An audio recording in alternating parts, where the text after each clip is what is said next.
அத்தியாயம் 46.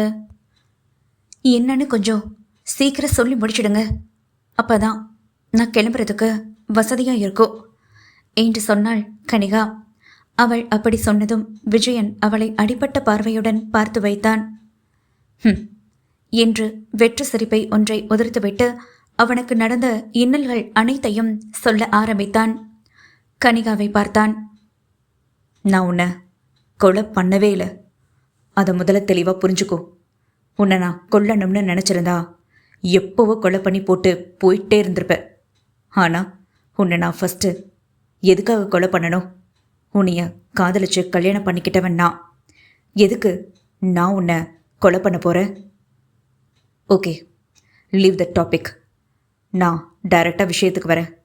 கொலை பண்ணது நான் கிடையாது. கொலை பண்ணது என்னுடைய நண்பன். இல்லை, அவன் என்னுடைய நண்பனே கிடையாது. துரோகி, பச்சை துரோகி, தீரன். அவன்தான் உன்னை கொலை பண்ணது. என்னது, தீரனா? என்ன சொல்றீங்க? அவரா கொலை பண்ணது என்று நெடுமாறனும் பதட்டத்துடன் கேட்டான். ஆமாம், அவன்தான். இதோ இங்கே நிற்கிறாளே, இவளை கொலை பண்ணது. ஆனா இவ நக்கலாக அவளை பார்த்து ஒரு சிரிப்பை உதிர்த்து விட்டவன் பின்பு பேசலானான். நெடுவா, உனக்கு ஆதியும் தெரியாது, அந்தமும் தெரியாது.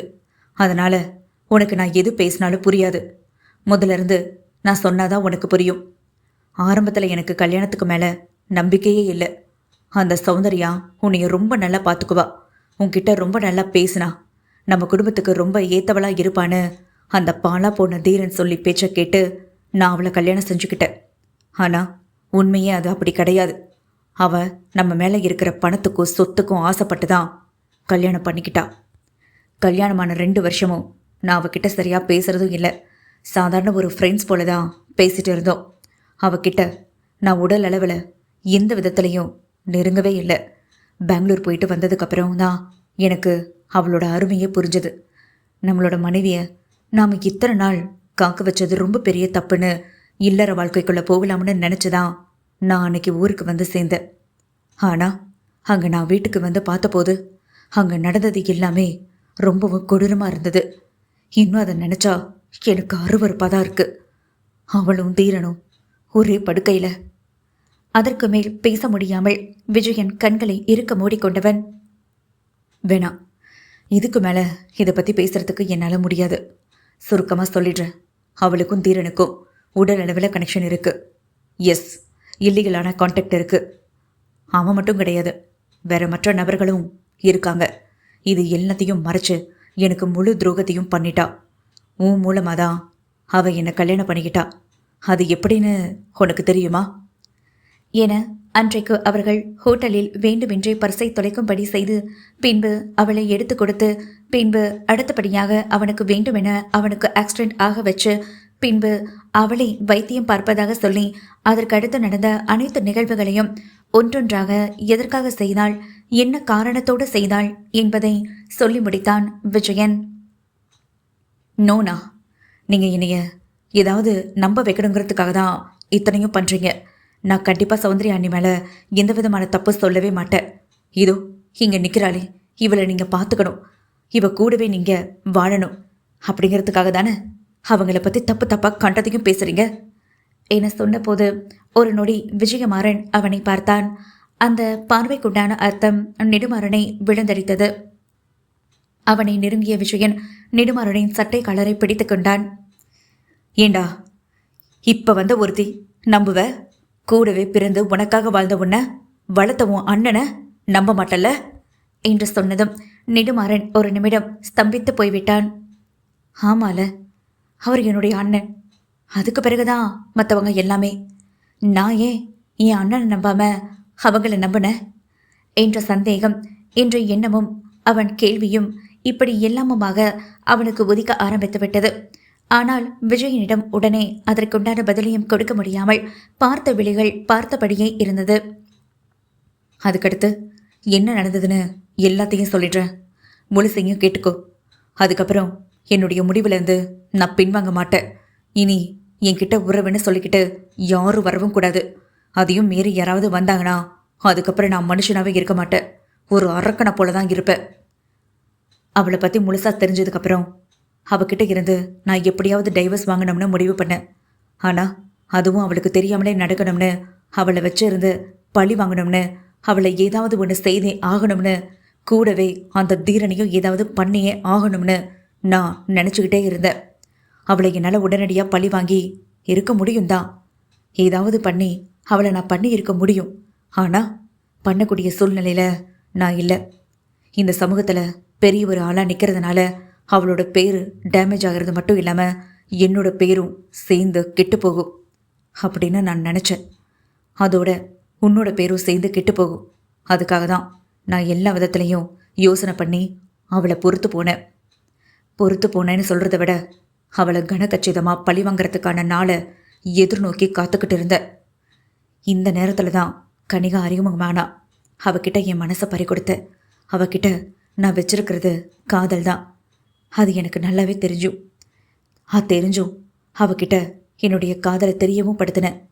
அதுக்கப்புறம் நடந்தது தான் உனக்கு எல்லாமே தெரியுமே. 2 பேருக்கும் வாழ்க்கை ரொம்ப நல்லா தான் போய்கிட்டு இருந்துச்சு. ஆனால் அழகான ஒரு குழந்தை, நானும் அவளும் இப்படி எங்களோட வாழ்க்கை ரொம்ப நல்லா போய்கிட்டு இருக்கிற நேரத்தில் தான் ஒரு நாள் சௌந்தர்யா கிட்ட நான் டைவர்ஸ் வாங்கினதை ஞாபகம் வர, இத்தோட அவளை தலை முழிக்கிடணும்னு நினச்சி அவள் இருக்கிற ஹோட்டல் அறைக்கு வந்தேன். அங்கே போய் அவகிட்ட எல்லாத்தையும் பேசி முடிச்சுட்டு, இனி என்னோட வாழ்க்கையில் நீ வரவே கூடாது, இத்தோட உனக்கும் எனக்கும் இருக்கிற பந்தம் எதுவுமே கிடையாது அப்படின்னு சொல்லிட்டு நான் வெளியே வந்துட்டேன். நான் அதை தான் பண்ணியேன். மிகப்பெரிய தப்பு. அவளை அங்கே அதே இடத்துலையே கொன்று போட்டுட்டு போயிட்டே இருந்திருக்கணும். அவளை பாவம் பார்த்து உயிர் பிழைக்க வச்சுட்டு போனது தான் நான் பண்ண பெரிய தப்பு. விஷப்பாம்பில்ல, அதான் சமயம் பார்த்து என்னையே கொத்திட்டா. அலுவலக விஷயமா எத்தனையோ ஜாம்பவான்களையும் பெரிய பெரிய கோடீஸ்வரர்களையும் வீழ்த்தியவன் நான். அவளை வீழ்த்த முடியாமல் போயிட்டேன். எனக்கு பின்னாடி இருந்து குத்துவான்னு நான் ஒரு நிமிஷம் கூட எதிர்பார்க்கவே இல்லை. அன்னைக்கு ஹோட்டல் அறையில் அவகிட்ட பேசிட்டு வந்ததுக்கப்புறமா அவள் வஞ்சம் வச்சு பழி வாங்க என்னை முடிவு பண்ணிட்டா. எப்படி பழித்துக்கலாம்னு யோசனை பண்ணிக்கிட்டே இருந்திருக்கா. அதுக்கு துருப்பு சீட்டா கிடைச்சவன் தான் நீ. உன் மூலியமா ஒரு பொண்ணு ஏதோ வர வச்சு உன்னைய லவ் பண்ண வச்சு அந்த பொண்ணு ஏமாத்திட்டு போகிற மாதிரியான ஒரு நிகழ்வை நடத்தணும்னு அவன் நினச்சா. எதுக்காக இது பண்ணா உனக்கு தெரியுமா? நீ ஒருத்தவங்க மேலே அன்பு வச்சுட்டேனா அது கடைசி வரைக்கும் மாற்றிக்கிறதுக்கு ரொம்ப கஷ்டப்படுற. ஸோ அதையே எப்படியாவது அவ உடைச்சிடணும்னு நினச்சா. நீ அந்த லவ்ங்கிற ஒரு காரணத்தில் உடஞ்சு விழுகணும்னு நினச்சா. அவன் நினச்ச மாதிரியே நடக்கணும்னு ஒவ்வொன்றும் காய் நகர்த்தினான். ஆனால் அதில் அவள் தோல்வியை தான் சந்திச்சா. நீ என் தம்பி இல்லை, மூலக்காரன் இல்லை, அதனால் கரெக்டாக கண்டுபிடிச்சு எப்படியோ எஸ்கேப் ஆகிட்ட. ஆனால் நான் அவளோட வலையில் மாட்டிக்க வேண்டியதாக போயிடுச்சு. அந்த தோல்வியை தாங்கிக்க முடியாதவ உடனே எனக்கு ஒரு குடும்பம் இருக்கிறத பற்றி அவள் தெரிஞ்சுக்கிட்டு எப்படியாவது எங்கள் 2 பேரையும் கொலை பண்ணணும்னு முடிவெடுத்தா. அதுக்கு தீரனை யூஸ் பண்ணிக்கிட்டா. தீரனுக்கு மறைமுகமாக ஒரு திறமை இருக்குது. அது அவன் ஒருத்தவங்க கிட்ட கொஞ்ச நாள் பழகி பேசினாலே போதும், அவங்களோட ஆட்டிடியூட் முழுவதும் அவன் நல்லாவே தெரிஞ்சுக்குவான். அது மட்டும் இல்லாமல் அவங்க குரலில் பேசவும் கூட செய்வான். அப்படி பார்க்கும்போது நான் பல வருஷங்களாக அவன் கூடவே இருக்கேன். ஸோ என்னோட ஆட்டிடியூடும் தெரியும், என்னோட குரலையும் ரொம்ப நல்லாவே ஈஸியாக பேச மூவ் பண்ண ஆரம்பிச்சிட்டான். அப்படியே தான் ஒரு சிலிக்கான் முகத்திரைய, அதுவும் என்னுடைய முகஜாடையிலேயே கொண்ட சிலிக்கான் முகத்திரைய அவன் எடுத்து போட்டுக்கிட்டு கனிகாவை கொலை பண்ணுறதுக்காக அங்கே ஹாஸ்பிட்டலுக்கு வந்தான். சரியா கனிகாவை ரூம்குள்ளே மாட்டவும் அவளுக்கு விஷ ஊசி போட்டுட்டு ஓடியே போயிட்டான். கனிகாவுக்கு விஷ ஊசி போட்டுட்டாங்கிறது எனக்கு ஒரு வாரத்துக்கு முன்னே தான் தெரியும். இன்னைக்கு இத்தனை நாள் அவள் கட்டி போட்டு வச்சிருந்தது, அடைச்சி போட்டு வச்சிருந்தது வேற யாருமே கிடையாது, சௌந்தர்யா தான். ஒரு வாரத்துக்கு முன்னாடி தான் கனிகாவை பற்றின எல்லா விஷயத்தையும் சொன்னான். கூடவே உனக்கு நடந்த எல்லா விஷயங்களையும் சொல்லி முடிச்சா. எனக்கு ரொம்ப கோபம் வந்தது. தாங்க முடியாத அளவுக்கு மீறி கோபம். என்ன பண்ணுறதுன்னு தெரியாமல் முழிச்சுக்கிட்டு இருக்கும்போது தான் எப்படியாவது இந்த இடத்த விட்டு போகணும்னு நான் மாத கணக்கில் என்னை கட்டி போட்டிருந்த கம்பியோட வலுவை குறைச்சிக்கிட்டே வந்தேன். அதுவும் கரெக்டாக இவ சொன்னதும் அந்த கம்பியை விடுபட்டு போனதும் தப்பிச்சு ஓட போனேன். சரியா அவளும் என் முன்னாடி வந்து நின்னா. அப்போது அவளை ஒரு பெரிய பள்ளத்தாக்கில் இருந்து கீழே தள்ளி விட்டுட்டு ஓடியே வந்துட்டேன். நேராக வீட்டுக்கு போன போது இங்கே இருக்கிற ஆஸ்பத்திரியில் தான் உன்னை அட்மிட் பண்ணியிருக்கிறேங்கிறத தெரிஞ்சுக்கிட்டேன். அதனால் இங்கே வந்தேன். ஆனால் இங்கே வந்து பார்த்ததுக்கப்புறமா தான் தெரியுது அவள் எப்படியெல்லாம் என்னை பற்றி தவறாக நினச்சி வச்சிருக்கான்னு. ஏய், குழந்தைய கொடடி என்று குழந்தையை அவள் கையில் இருந்து வாங்க முன்னேறினான் விஜயன். அவன் பேசியது அனைத்தையும் பேசி முடித்துவிட்டு குழந்தையை கொடுத்ததும் குழந்தையை கேட்டதும் கனிகாவிற்கு பயம் தொற்றிக்கொண்டது. எதற்காக இவர் குழந்தையை வாங்கிக் கொள்ளணும் என கேள்வி அவளுக்குள் உதிக்க, உடனே நான் குழந்தையை கொடுக்க மாட்டேன், என்ன ஆனாலும் சரி உங்ககிட்ட என்னுடைய குழந்தையை கொடுக்க மாட்டேன் என்று விடாப்பிடியாக அவளும் பேசினாள். அட கடவுளே, இத்தனையும் நடந்து முடிந்ததா? இப்படியெல்லாம் நடக்குமா? உங்களை அவன் இப்படியெல்லாம் பாடப்படுத்தி இருக்காளா? சரி விடுங்க, நடந்ததெல்லாம் நடந்து முடிஞ்சிருச்சு. நானும் உயிரோடு வந்துட்டேன். இப்போ என்ன, நம்ம 3 பேரும் சந்தோஷமா வாழலாம். இப்படியாகத்தான் சொல்லுவாள் என்று அவன் எதிர்பார்த்து இருக்க, ஆனால் அவளும் என் குழந்தையை கொடுங்க என்று அவள் சொன்னதும் அவனுக்கு ஒரு நிமிடம் அதிர்வு. குழந்தைய மட்டும் கேட்குற, ஆனா குழந்தைய கொடுத்த என்ன நான் உனக்கு வேண்டாமா? இல்லை, நான் தெரியாம தான் கேட்குறேன். ஒருத்தன் என்னுடைய உருவத்தை போல இருக்க, அவனை கண்டுபிடிக்கிறது கஷ்டம்தான், நான் ஒத்துக்கிறேன். ஆனால் நான் இப்படி எல்லாம் பேசுவேன்னு நீ யோசனை பண்ணி பார்த்தியா? அதுவும் உன் மேலே நான் சந்தேகப்பட்டு பேசியிருப்பேன்னு நீ நினச்சி பார்த்தியா? இதுதான் நீ என் மேலே வச்சிருக்கிற காதலா? இதுதான் நீ என் மேலே வச்சிருக்கிற பாசமா? இல்லை, இதுதான் நீ என் மேலே வச்சிருக்கிற நம்பிக்கையா? சொல்லுடி, சொல்லு. விஜயன், புரிஞ்சுக்காம பேசாதீங்க. என்னோட இடத்துல இருந்து நான் இல்லை, வேற எந்த பொண்ணா இருந்தாலும் கண்டிப்பா அப்படிதான் நினைச்சிருப்பா. நான் என்னோட கண் கூட பார்த்தேனே, நீங்க தான் என்னை கொலை பண்ணத. ஆனா தீரன் தான் உங்க முகத்திரையை போட்டு என்னை இப்படியெல்லாம் பண்ணி இருக்கிறான்றது எனக்கு சத்தியமா தெரியவே தெரியாது.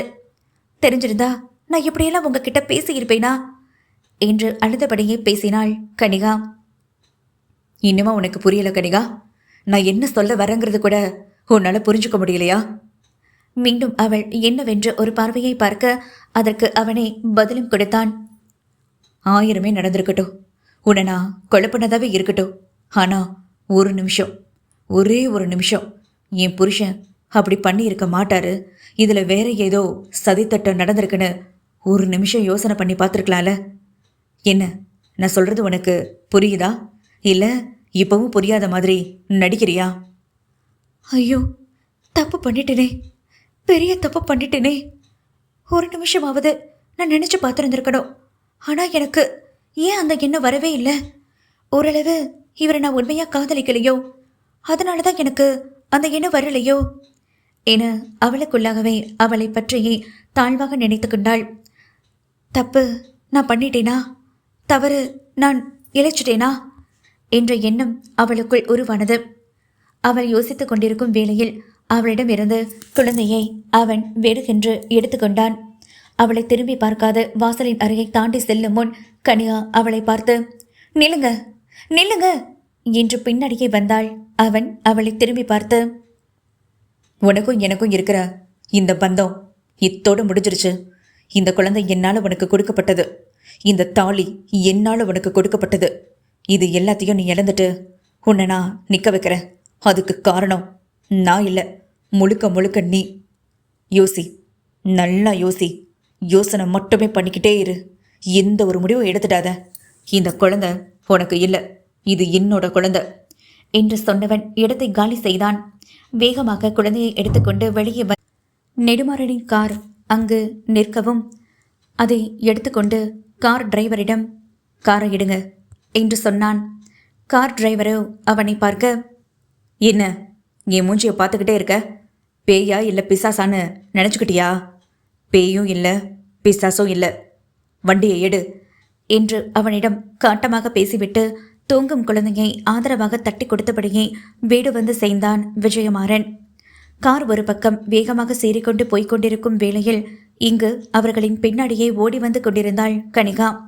வீட்டிற்கு வந்ததும் விஜயமாறன் குழந்தையை அவனது அறையில் படுக்கையில் படுக்க வைத்துவிட்டு பால்கனியின் கதவை திறந்துவிட்டு வெளியே இருக்கும் நிகழ்வை வேடிக்கை பார்த்தான். அப்போது தெருவில் கனிகா தலைவிரித்து கசங்கிய சேலையுடனும் உச்சி வெயிலில் காலில் செருப்பு கூட போடாமல் நடந்து வந்தாள் அவள். அவளின் கோலம் கண்ட விஜயமாறனுக்கு ஒரு நிமிடம் மனம் என்னவோ போல் ஆகிவிட்டது. ஆனாலும் அதை அப்பொழுதே உருமாற்றிக் கொண்டான்.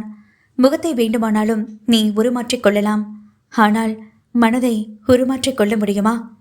தறிக்கட்டு ஓடும் மனமே, சற்று சும்மா இரு என்று மனதை அகற்றிவிட்டு ஓடி வந்து கொண்டிருக்கும் தன் மனைவியை பார்த்து கொண்டிருந்தான் விஜயமாறன். வேணும், அவளுக்கு நல்லாவே வேணும். ஓடி வரட்டும், என் காலை பிடிச்சு கெஞ்சட்டும். அப்பவாது என்னுடைய மனசு இறங்குமான்னு பார்க்கலாம். எப்படியெல்லாம் அவகிட்ட காதலை வெளிப்படுத்தி அவகிட்ட ஆசையா எப்படியெல்லாம் இறந்திருப்ப, எப்படியெல்லாம் வாழணும்னு நினைச்சிருந்திருப்ப. இந்த 6 மாச காலமும் உன்னை பற்றிய சிந்தனையுடனே இருந்தேனடி. ஆனா இறுதியில ஒரு நொடியில என்னை கொலைகாரங்கிற பட்டமும் அதோட சந்தேக பிராணிங்கிற பட்டமும் கூடவே சேர்த்து இப்படி பண்ணிட்டேடி. உன்னை நான் இன்னிலேருந்து வெறுக்கிற, முற்றிலுமா வெறுக்கிற. நீயே வந்து என்னை ஏற்றுக்குங்கன்னு சொன்னாலும் என் மனசு உன்னை ஏற்காது. ஏமாற்றம், துரோகம் போதும், நிறைய பார்த்துட்ட. இதுக்கு மேலேயே பார்த்தா நான் என்னையவே இழந்துடுவேன். என் மகனுக்காக இனி நான் வாழ போகிறேன். இவன் ஒருவன் மட்டும்தான் என்னோட உலகம். நீ வேணாம் என்று சொல்லியபடியே தன்னுடைய மனைவியை பார்த்து கொண்டிருந்தான். ஆனால் அவனையும் அறியாமல் அவள் ஓடி வந்ததை பார்க்கவும் முடியாமல் கண்களை அழுந்த மூடி திறந்தவன்.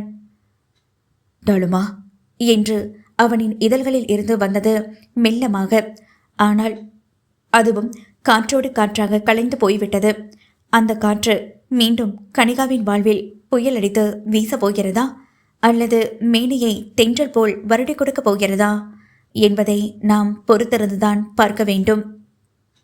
உன்னை பார்க்கவே எனக்கு சுத்தமாகவே பிடிக்கவே இல்லை. தயவு செஞ்சு நீ இந்த வீட்டில் இருக்காத, ஓடி போயிரு, எங்காவது போயிரு. நானே உன்னை கழுத்து பிடிச்சு வெளியே தள்ள வேண்டியதா இருக்கோ. எத்தனை வார்த்தைகளை கேட்டுவிட்டாள். போதுமடா சாமி, இதற்கு மேலும் இந்த வார்த்தைகளை கேட்டுக்கொண்டு நாம் இங்கு இருக்கத்தான் வேண்டுமா என்று நினைத்தால் அது மிகப்பெரிய தவறு. அவன் என்னதான் பேசினாலும் நாம் இங்கேதான் இருக்க வேண்டும். அவனை பார்த்து கொண்டே இந்த வாழ்நாள் முழுவதும் கழித்து விடலாம் என்று நினைத்து இருந்தாள் இளமதி. ஆனால் அது அனைத்தும் ஒரு நொடியில் வேண்டாம் என்று முடிவெடுத்து விட்டாள். இந்த முடிவுக்கு காரணம் என்னவோ அவளே அறிவாள். விதுலனை நெடுமாறனின் வீட்டிற்கு அழைத்து வரும் பொழுது அவளுக்கு நன்றாகவே தெரியும், எப்படியும் கண்டிப்பாக நாம் நம் கணவனின் வீட்டிற்கு தான் வரப்போகிறோம் என்று.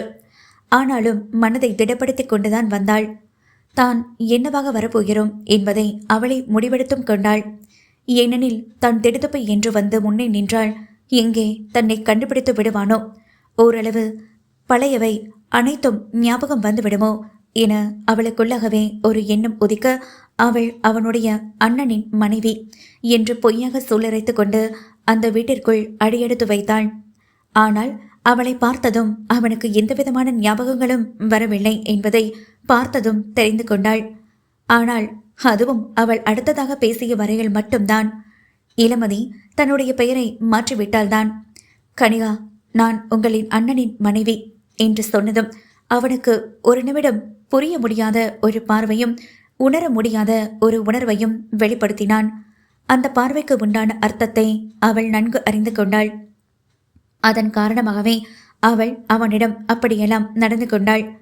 காது இருந்தும் கேளாமல் போனேன், வாயிருந்தும் பேசாமல் போனேன், கண்கள் இருந்தும் பார்க்காமல் போனேன். இந்த 3 புலன்களையும் அடக்கி வைத்து இருந்தாள் அந்த வீட்டில். ஏனெனில் அவளையும் அறியாமல் எங்கே தாம் உண்மையை சொல்லிவிடுவோமோ. அப்படி உண்மையை சொல்லிய பிறகு தன்மேல் அவருக்கு காதல் வரவில்லை என்றால் நாம் என்ன செய்வது? தான் ஒரு ஏமாற்றுக்காரி என்ற பட்டத்தை அல்லவா மீண்டும் மீண்டும் எனக்கு சூட்டுவான். இதை கேட்டு நாம் எப்படி இந்த வீட்டில் இருப்பது? காலங்கள் கடந்த நிலையில் அவருக்கு திடீரென்று ஒரு நாள் ஞாபகம் வந்து பிறகு அவர் என்னை நிற்க வைத்த கேள்வி கேட்டாள். அந்த கேள்விகளுக்கான பதிலை நான் எங்கனும் போய் தேடுவேன். நான் சொன்னாலும் அவர் அதை ஏற்றுக்கொள்வாரா? அல்லது ஏற்றுக்கொள்ளும் மனநிலையில்தான் அவர் இருப்பாரா? இப்படியாக அவளது எண்ணங்களில் அலைகள் பல மோதி கொண்டிருக்க இது வேண்டாம் என முடிவெடுத்தாள். கண்டிப்பாக அவர் விதுலனை நன்றாக பார்த்து கொள்வார். இங்கிருந்து சென்று விடுவதுதான் நல்லது. காலம் முழுக்க அவரது நினைவுகளுடன் வாழ்ந்து விடுவதுதான் நல்லது என்று நினைத்தவள் சொக்கனிடம் மட்டும் நான் கிளம்புறேன் என்று சொல்லிவிட்டு அவள் சென்று விட்டாள். எங்கே செல்வது என தெரியாமல் திடீரென்று தன் தோழி சுந்தரியின் ஞாபகம் வர அவள் விசாகப்பட்டினத்தில் அல்லவா இருப்பாள் என்று நினைத்து கொண்டவள், கண்டிப்பாக இந்த ஊரில் நம்மை வைத்து தேட மாட்டார்கள். அப்படியே தேடினாலும் நான் அவர்களிடம் போகவும் மாட்டேன். என்னை தேடுவார்களா முதலில் என்று நினைத்து கொண்டவள் தன்னுடைய தோழி இருக்கும் ஊரிற்கு சென்றாள். அத்தியாயம் 47. விசாகப்பட்டினம் இந்தியாவின் ஆந்திர மாநிலத்தில் உள்ள ஒரு மாவட்டத்தின் பெயரும் அம்மாவட்டத்தின் தலைநகரும் ஆகும். இந்நகரம் நன்கு தொழில் வளர்ச்சியடைந்த நகரமாகும். மேலும் இது ஒரு கடலோர நகரமாகும். ஆந்திர பிரதேசத்தின் 2வது பெரிய நகரான இது துறைமுக நகரமாகும். இந்திய கடற்படையின் கிழக்கு கரையோர தலைமையகம் இங்குள்ளது. விசாகப்பட்டினம் இரும்பு ஆலை இங்குள்ளது. தொட்டலகுண்டா எனும் ஊரில் சுந்தரி வசிக்கிறாள். அவரது அப்பா பெரும் அரசியல்வாதி. போன தேர்தலில் எம்எல்ஏ பதவியை பறிப்போனதை எண்ணி இம்முறை எப்பாடுபட்டாவது நான் எம்எல்ஏ ஆகியே தேருவேன் என்று லட்சக்கணக்கில் பணம் கொடுத்து எம்எல்ஏ ஆகியுள்ளார். அவரது மனைவி அந்த ஏரியாவின் கவுன்சிலராக உள்ளார். சுந்தரிக்கு ஒரு மாமன் உள்ளான். அவன்தான் சுந்தரியின் கழுத்தில் தாலியை கட்டப் போகிறவன். கொஞ்ச நேரத்துக்கு முன்னாடி நீங்களே பார்த்துருப்பீங்க ஃப்ரெண்ட்ஸ். சொக்கன் கிட்ட பேசிட்டு இருக்கும்போது காரில் வந்து வண்டியில் ஏறின்னு சொன்ன உடனே அவ உடனே ஏறி போயிட்டா இல்லையா? அவன்தான் அவனுடைய முறை மாமன், அம்மாவின் கூட பிறந்த தம்பி. இன்னும் ஒரு சில மாதங்களில் அவளுக்கும் அவனுக்கும் திருமணம் நடைபெற உள்ளது. ஆனால் சுந்தரிக்கு இதில் துளியும் கூட விருப்பமே இல்லை. இந்த அரசியலில் உண்டான பகட்டான வாழ்க்கையும் பிடிக்கவே பிடிக்காது. ஆனால் அவளும் தான் என்ன செய்ய முடியும்? எவ்வளவு போராடி பார்த்து விட்டாள். ஆனால் வீட்டில் அவர்கள் ஒத்துக்கொள்ளவே இல்லை. நான் மேல் படிப்பு படிக்கப் போகிறேன் என்றும் கூட சொல்லி பார்த்தாள். அவர்கள் ஒத்துக்கொண்ட மாதிரி இல்லை. நீ படி, உன்னை யாரும் வேண்டாம்னு சொன்னது, ஆனா உன் மாமனை கல்யாணம் கட்டிக்கிட்டு படி என்று சொல்லிவிட்டார்கள். கல்யாணம் கட்டிக்கிட்டு படிச்சிட்டாலும் இவன் உடனே 3 மாசத்துக்குள்ள எனக்கு பிள்ளைய கொடுக்க போறான். கல்யாணம் வேற கட்டிக்கிட்டு படின்னு வேற சொல்றான். பார்க்குற பார்வையும் மூஞ்சியும் முகரக்கட்டையும் பார்த்தாலே கடுப்பாகுது. இவன் பார்வையிலேயே என்னை கற்பழிச்சிடுவான் போல. எந்நேரமும் பார்த்துக்கிட்டே இருக்கான். இவனை யாரு இப்ப மும்பையிலிருந்து விசாகப்பட்டினத்துக்கு வர சொன்னது? வந்ததும் இல்லாம என் உயிரை வாங்கி தொலைகிறான். ச்சே பிள்ளையரப்பா, இவன்கிட்ட இருந்து எப்படியாவது என்னை காப்பாத்திரு. நீ மட்டும் இவன்கிட்ட இருந்து என்னை காப்பாத்தி கொடுத்துரு. உனக்கு 108 தேங்காய் உடைக்கிற பிள்ளையாரப்பா, இது சத்தியம். இப்படியாக பல சத்தியங்கள் விநாயகரின் மீதும் அவள் ஒவ்வொன்றும் போட்டுக்கொண்டேதான் இருக்கிறாள். ஆனால் அது ஒன்று கூட செய்யாமல் போனதன் காரணத்தாலும் என்னவோ பிள்ளையாரும் சூனியம் வைத்து விட்டாள் அவரது வாழ்க்கையில். இளமதி சுந்தரியின் வீட்டிற்கு வந்த பிறகு இளமதியும் சுந்தரியின் வீட்டில் உள்ளவர்கள் இளமதியை யார் என்ன என்று விசாரித்தார்கள். பின்பு இவள் என் தோழி, கொஞ்ச நாள் இங்கிருந்து வேலை தேடுவாள். வேலை தேடிய பின்பு அவள் ஹாஸ்டல் பார்த்து எங்காவது சென்று விடுவாள் என்று சொல்லவும் அவர்களும் சரி என ஒத்துக்கொண்டனர். சுந்தரியின் வீட்டில் இருந்தபடியே அவள் வேலை தேட ஆரம்பித்தாள். ஒரு இரும்பு தொழிற்சாலையில் அவளுக்கு வேலை கிடைத்தது. அக்கவுண்டன்சி வேலைக்கு அவளை எடுத்திருந்தார்கள். மாதம் 20,000 சம்பளம் என பேசி முடித்து விட்டார்கள். ஹாஸ்டலுக்கு சாப்பாட்டுக்கு எல்லாம் போக 10 ரூபாய் கொடுத்து விடணும். அதுக்கப்புறம் மீதி 10 ரூபாய் கையில தான் இருக்கும். இதுவே எனக்கு ரொம்ப ஜாஸ்தி தான் என நினைத்தவள் சரினா என வேலைக்கு ஒத்துக்கொண்டாள். இதுவும் நாளையானால் அவள் வேலைக்கு போயே ஆக வேண்டும். ஆனால் அதை இப்பொழுது போக முடியாது போல அல்லவா வந்து நின்றுவிட்டது. அவளின் தலையில் இடி போட்டது போல் சுந்தரி சொன்ன செய்தியால். உன்னோட போட்டோவை வச்சுக்கிட்டு அவர் என்கிட்ட கேட்டாரு. நல்ல வேலை நீ என் வீட்டில் தான் இருக்கேங்கிற விஷயத்த அவருக்கு தெரியாது. நான் உன்னை பற்றி எதுவுமே அவர்கிட்ட சொல்லவே இல்லை. நான் இப்போவும் சொல்கிறேன், என்னதான் இருந்தாலும் அவர் உன்னோட கணவர் தானே. பேசாமல் நீ போயிட வேண்டியது தானடி. நீ காதலிச்சிருக்க தானே, அதுக்கப்புறமும் ஏன்? சுந்தரி, உனக்கு நான் இங்கே பாரமாக இருக்கிற மாதிரி இருந்ததுன்னா இப்போவே சொல்லிடு. நான் இங்கேருந்து கிளம்பி போகிறேன். நான் என்னோடய லைஃப்பில் என்ன எல்லாமே நடந்திருக்கிறது உனக்கு நான் டீட்டெயிலாக சொல்லிட்டேன். அதுக்கப்புறமும் நீ அவரோட போய் வாழன்னு சொன்னா நான் எப்படி போய் வாழ முடியும்? ஒரு விஷயம் யோசனை பண்ணிப்பாரு. நான் திரும்பி போனாலும் அவர் என்னை கஷ்டப்படுத்தத்தான் போகிறாரு. அவர் என்ன கொஞ்சம் கூட ஏற்றுக்கவே மாட்டார். அதை அவர் விரும்பவும் மாட்டார். இது எனக்கு 100% நல்லாவே தெரியும். அதுக்கப்புறம் நான் எதுக்கு அவரோட போய் வாழணும்? வேண்டாம், அவரோட இருக்கிற நினைவுகளே போதும் என்று தீர்க்கமாக சொன்னாள் இளமதி. அவளின் பேச்சை கேட்ட சுந்தரி கைகளை மார்பின் குறுக்கை கட்டிக்கொண்டு அவளையே பார்த்து ஒரு பெரும் நெடுமூச்சை இழுத்து விட்டபடியே பேச ஆரம்பித்தாள். சரி, எல்லாம் ஓகே. கடைசி வரைக்கும் நீ இப்படியே இருந்துடலாம்னு முடிவிருக்கியா? கடைசி வரைக்கும் நான் இப்படியே தான் இருப்பேன்னு எனக்கு தெரியாது. பட் என்னோட லைஃப்பில் இதுதான் நான் ஏற்றுக்க பழகிட்டேன். என்ன கருமந்திரமோ போடி. எப்போ பாரு ஒரே சோக பாட்டாவே பாடிக்கிட்டே இருக்க. நானும் வந்ததுலேருந்து பார்த்துக்கிட்டே தான் இருக்கேன். நீ சரியாவே இல்லையிலா? நான் சொல்கிறத கொஞ்சம் புரிஞ்சுக்கோ. பேசாம நீ அவர்கிட்ட போயிடு. சுந்தரி, போதும், உன்னோட பேச்சை நிறுத்து. என்னை எதுக்கு மேலே வற்புறுத்தாத ப்ளீஸ். ஹாஸ்டல் பார்த்துட்டேன். ஆஃபீஸ்க்கு கொஞ்சம் தூரத்தில் தான் ஹாஸ்டல் இருக்குது. Ladies hostel. அங்கே இருக்கிற வார்டன் ரொம்ப ஸ்ட்ரிக்ட்டு. அதனால் எனக்கும் அது பாதுகாப்பாக தான் இருக்கும். நான் நாளைக்கு கிளம்புறேன். எனக்கு ஒரு நாள் நைட்டு மட்டும் இங்கே ஸ்டே பண்ணிவிட்டு நாளைக்கு போயிடுவேன். ஸோ ப்ளீஸ், தயவு செஞ்சு இருக்கிற வரைக்கும் என்னை நிம்மதியாக இருக்க விடு. திருப்பி திருப்பி அதையே பேசாத. என்னடி நீ? உனக்கு விருப்பமானவரே உன்னை தேடி வர்றாரு. நீ ஏற்றுக்க மாட்டேங்கிற. எனக்கு விருப்பமே இல்லாமல் இந்த கல்யாணம் நடக்க போகுது. அதை நினைச்சாவே எனக்கு எரிச்சலாக இருக்கு. போடி, என்னதான் வாழ்க்கையோ என்று அவளும் அவளுடைய வாழ்க்கையை நொந்தபடி அவளின் அருகில் சென்று படுத்துக்கொண்டாள். அங்கேயே நெல்லு. எங்க வந்த? எங்க குரலில் தெரித்து அடித்தது அவனுடைய வார்த்தைகள் ஒவ்வொன்றும். அவனின் குரலில் சிறு அதிர்ச்சியை வெளிப்படுத்தியவள் மீண்டும் அவளுக்குள் இருக்கும் தைரியத்தை வரவழைத்துக் கொண்டு அந்த வீட்டிற்குள் காலடியை எடுத்து வைத்தாள். ஏய், சொல்லிட்டே இருக்கேன், ஒரு அடி முன்னாடி எடுத்து வச்ச, அதுக்கப்புறம் என்ன நடக்கும்னு எனக்கே தெரியாது. முதல்ல வீட்டை விட்டு வெளியே போ. கோபம் கொப்பளிக்க பேசினான் விஜயமாறன். ப்ளீஸ், நான் உங்ககிட்ட சொல்றது ஏன் புரியவே மாட்டேங்குது? என்னுடைய குழந்தைய கொடுத்துருங்க. நான் போயிடுறேன். இனி உங்க பக்கம் நான் தலை வச்சு கூட படுக்கவே மாட்டேன். இனி நீங்க யாரோ, நான் யாரோ. அதே தான் நானும் சொல்கிறேன். இனி நீ யாரோ, நான் யாரோ. குழந்தை என்னுடையவன். அவன் என்கிட்ட தான் இனி வளருவான், என்கிட்ட தான் இருப்பான். முதல்ல இந்த இடத்த விட்டு காலி பண்ணுற. என்னால் போக முடியாது. விதலன் இல்லாம நான் போய் என்ன பண்ண போறேன்? விதலன் இல்லாத வாழ்க்கை எனக்கு நரகமாக தான் இருக்கும். நான் போக மாட்டேன். நான் இங்கே தான் இருப்பேன். உங்களால் என்ன பண்ண முடியுமோ பண்ணிக்கோங்க. விதவை கொடுக்கறதா இருந்தா இந்த வீட்டை விட்டு வெளியே போகிறேன். இல்லைண்ணா, நீங்கள் தராத வரைக்கும் இந்த வீட்டில் தான் நானும் இருக்க போகிறேன். என்ன திமிரான பேச்சு! விதலன் இருக்கிற வரைக்கும் இவ இருப்பாளா? அப்பனா நான் அவளுக்கு தேவையில்லையா? அவனுடைய மகன் மட்டும் இருந்தா போதும், அப்படிதானே என்று நினைத்து கொண்டவன் அதை வெளியே காமிக்காமல் அவளிடம் பேசினான்.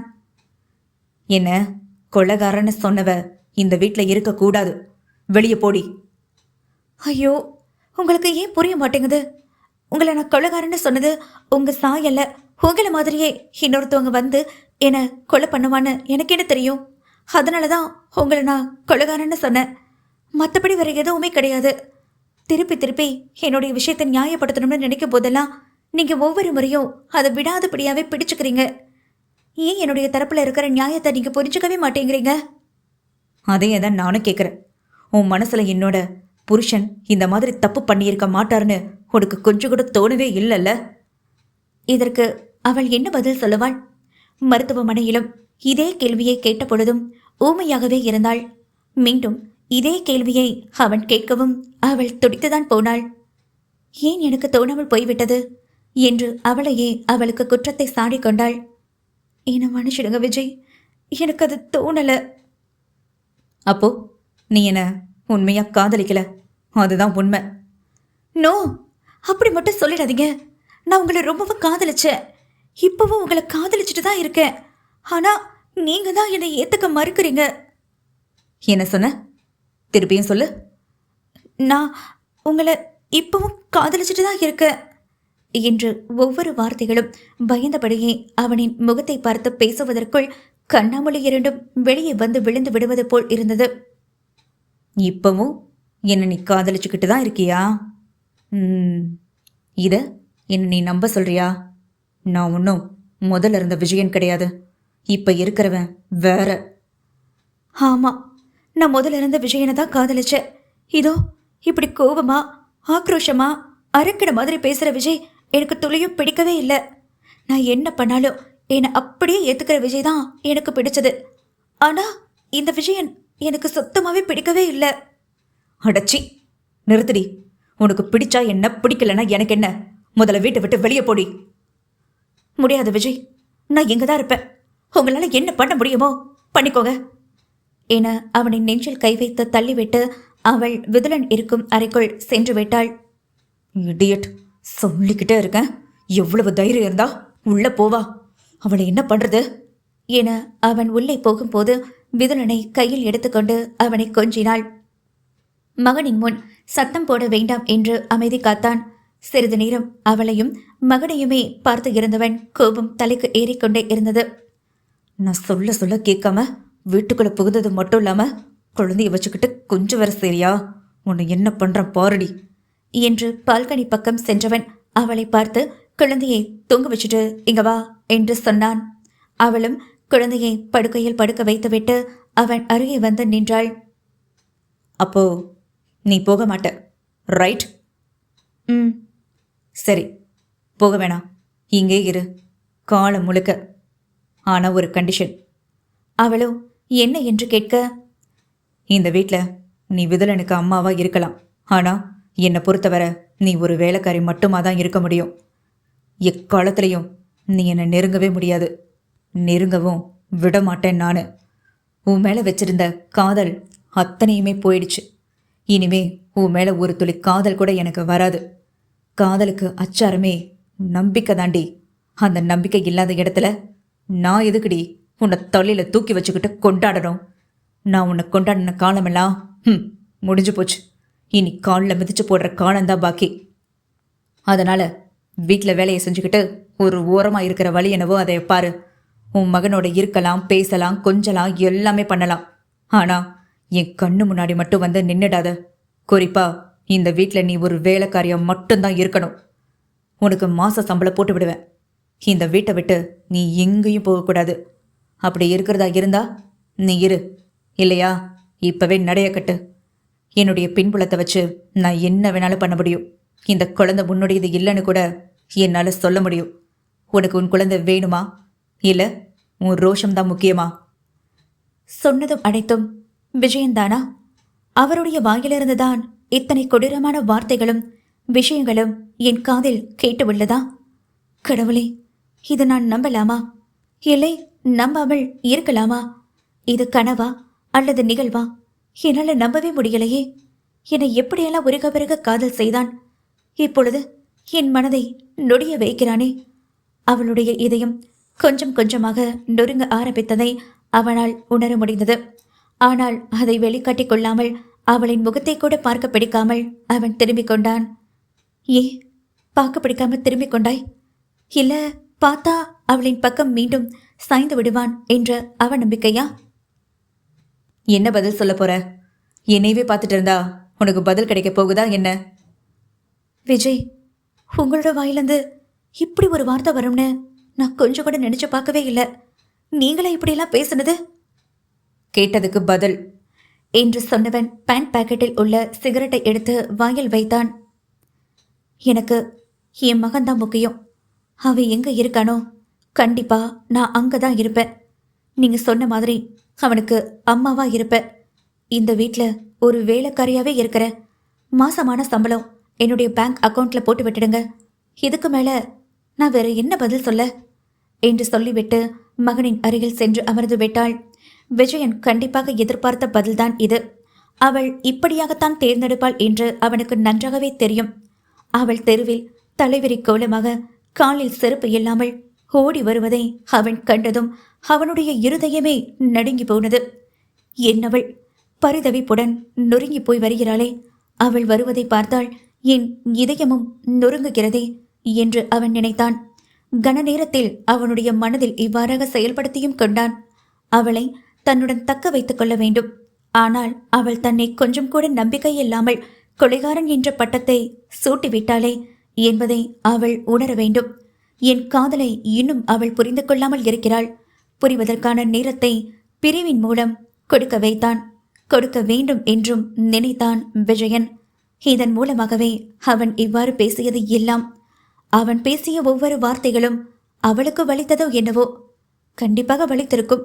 ஆனால் அதைவிட அவனுக்கு மிகவும் வலித்தது தன் ஆசை கொண்ட காதலியை இவ்வாறு பேசுவதற்கு எந்த காதலன் தான் விரும்புவான்?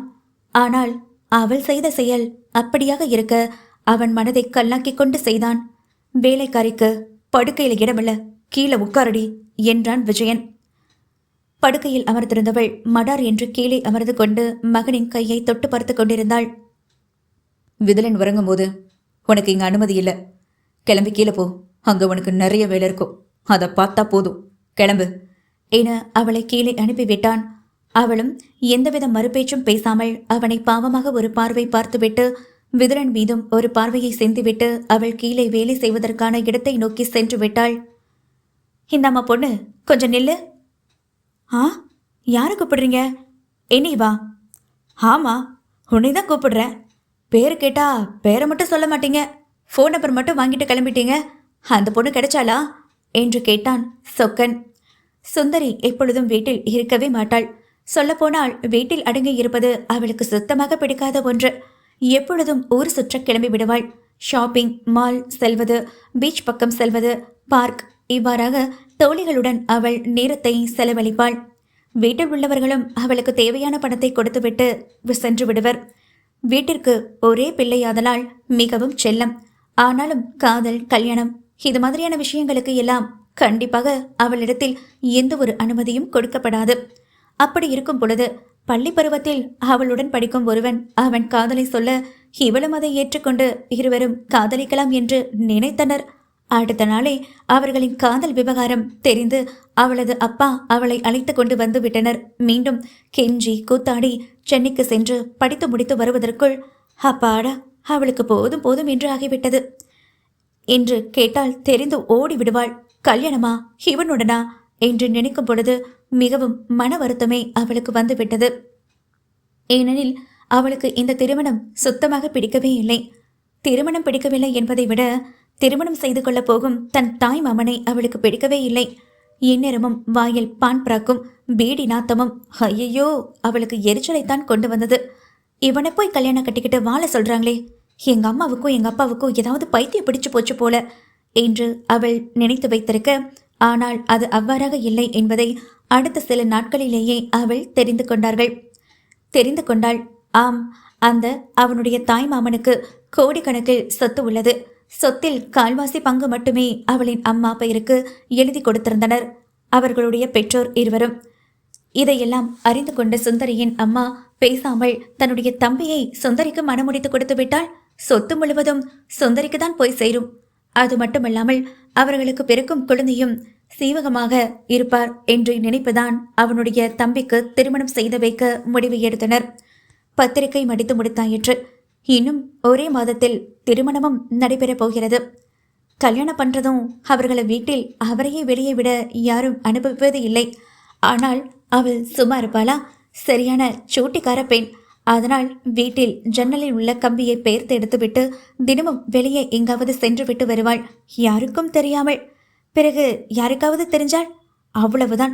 அதனால் அழுங்காமல் குலுங்காமல் எப்படி ஜன்னலை பெயர்த்தெடுத்து வந்தாலோ அதே போல ஃபிக்ஸ் செய்துவிட்டு உள்ளே வந்து விடுவாள். இது வழக்கமாக நடக்கும் ஒன்றுதான். ஆனால் சிசிடிவி கேமராவில் மட்டும் மாட்டாமல் இருப்பதுதான் ஆச்சரியத்திற்கும் ஆச்சரியமே. ஆமாம், வாட்ச்மேனிடம் பணத்தை கொடுத்து கரெக்ட் செய்து கொண்டிருக்கிறாள். தினமும் அவரும் பாவம் சின்ன பொண்ணு தானே, போயிட்டு வரட்டும் என நினைத்தார். ஆனால் அவனுக்கு பெரிய ஆப்பு ஒன்று அவன் வேலையில் வைக்கப் போகிறாள். பாவம். ஹலோ, என்னங்க நீங்க பாட்டு அங்க இருந்துகிட்டு இருந்தா பொண்ணு என்னன்னு சொல்றது? இங்க பாருங்க, நீங்க தேடி வந்த பொண்ணு இங்கெல்லாம் இல்ல.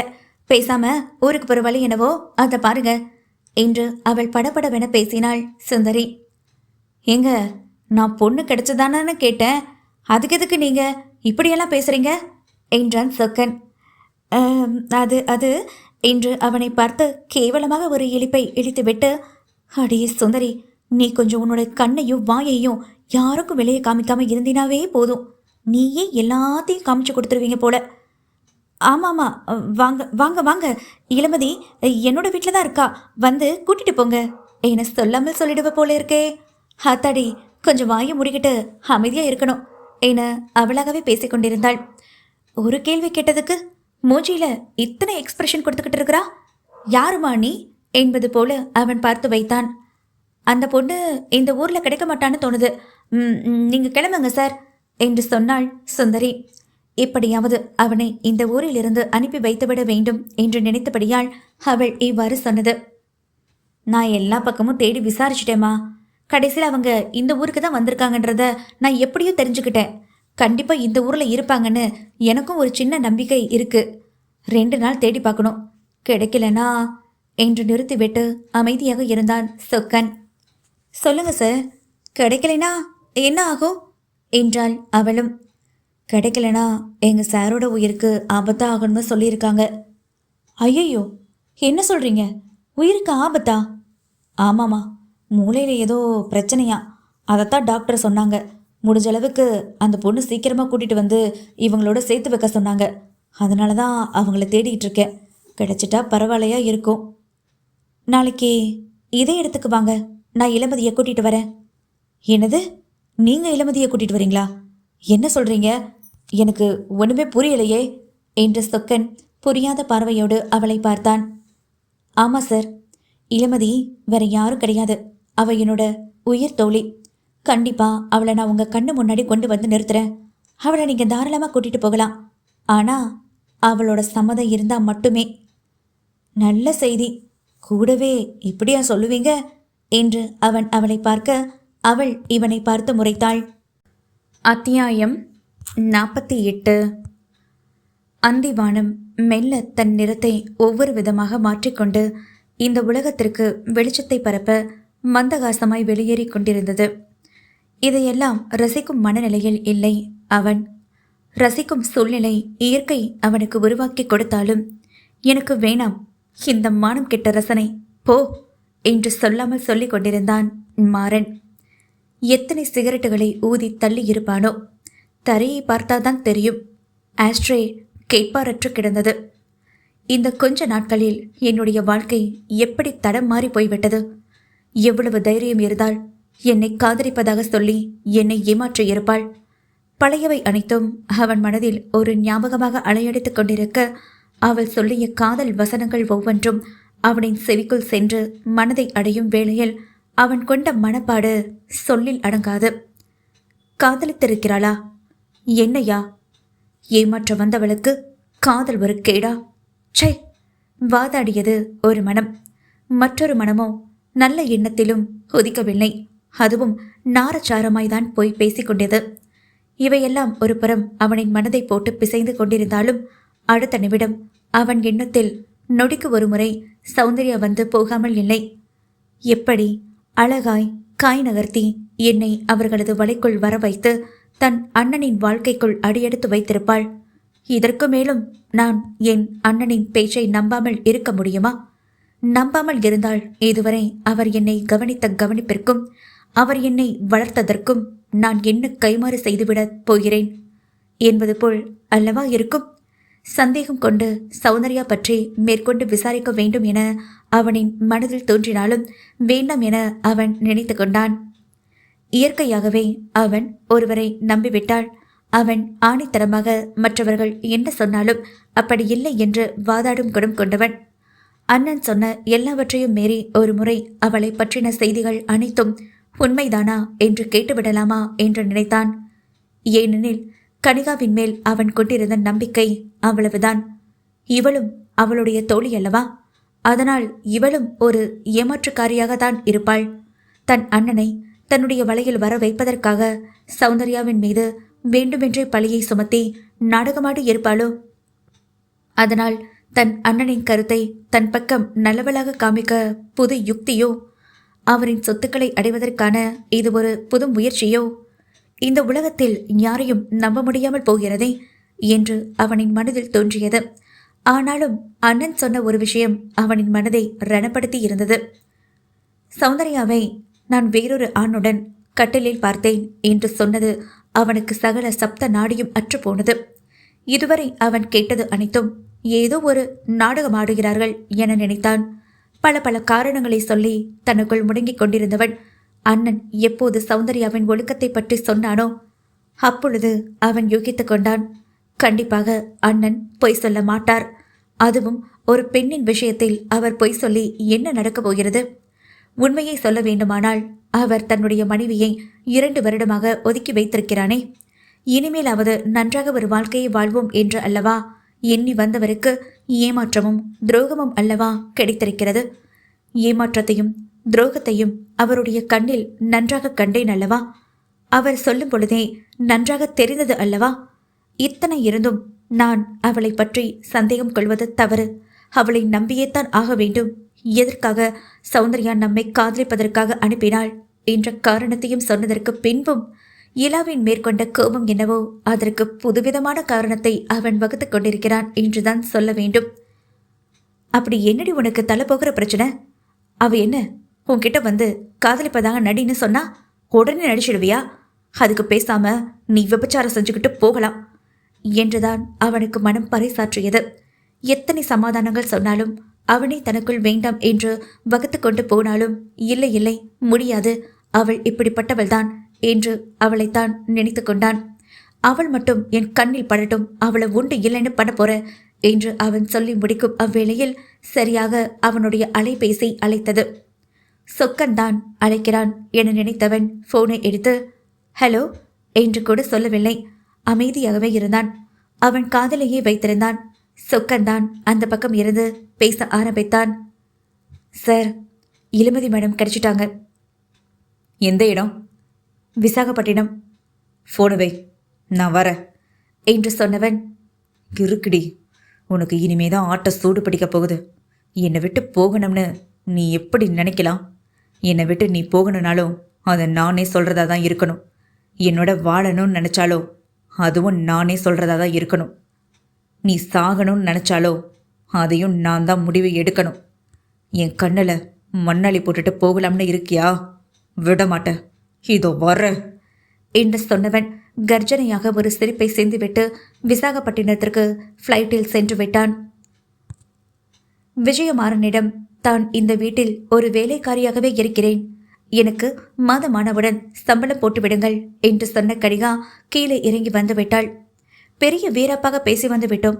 ஆனால் நம்மால் கடைசி வரை இப்படியே வாழ்ந்துவிட முடியுமா?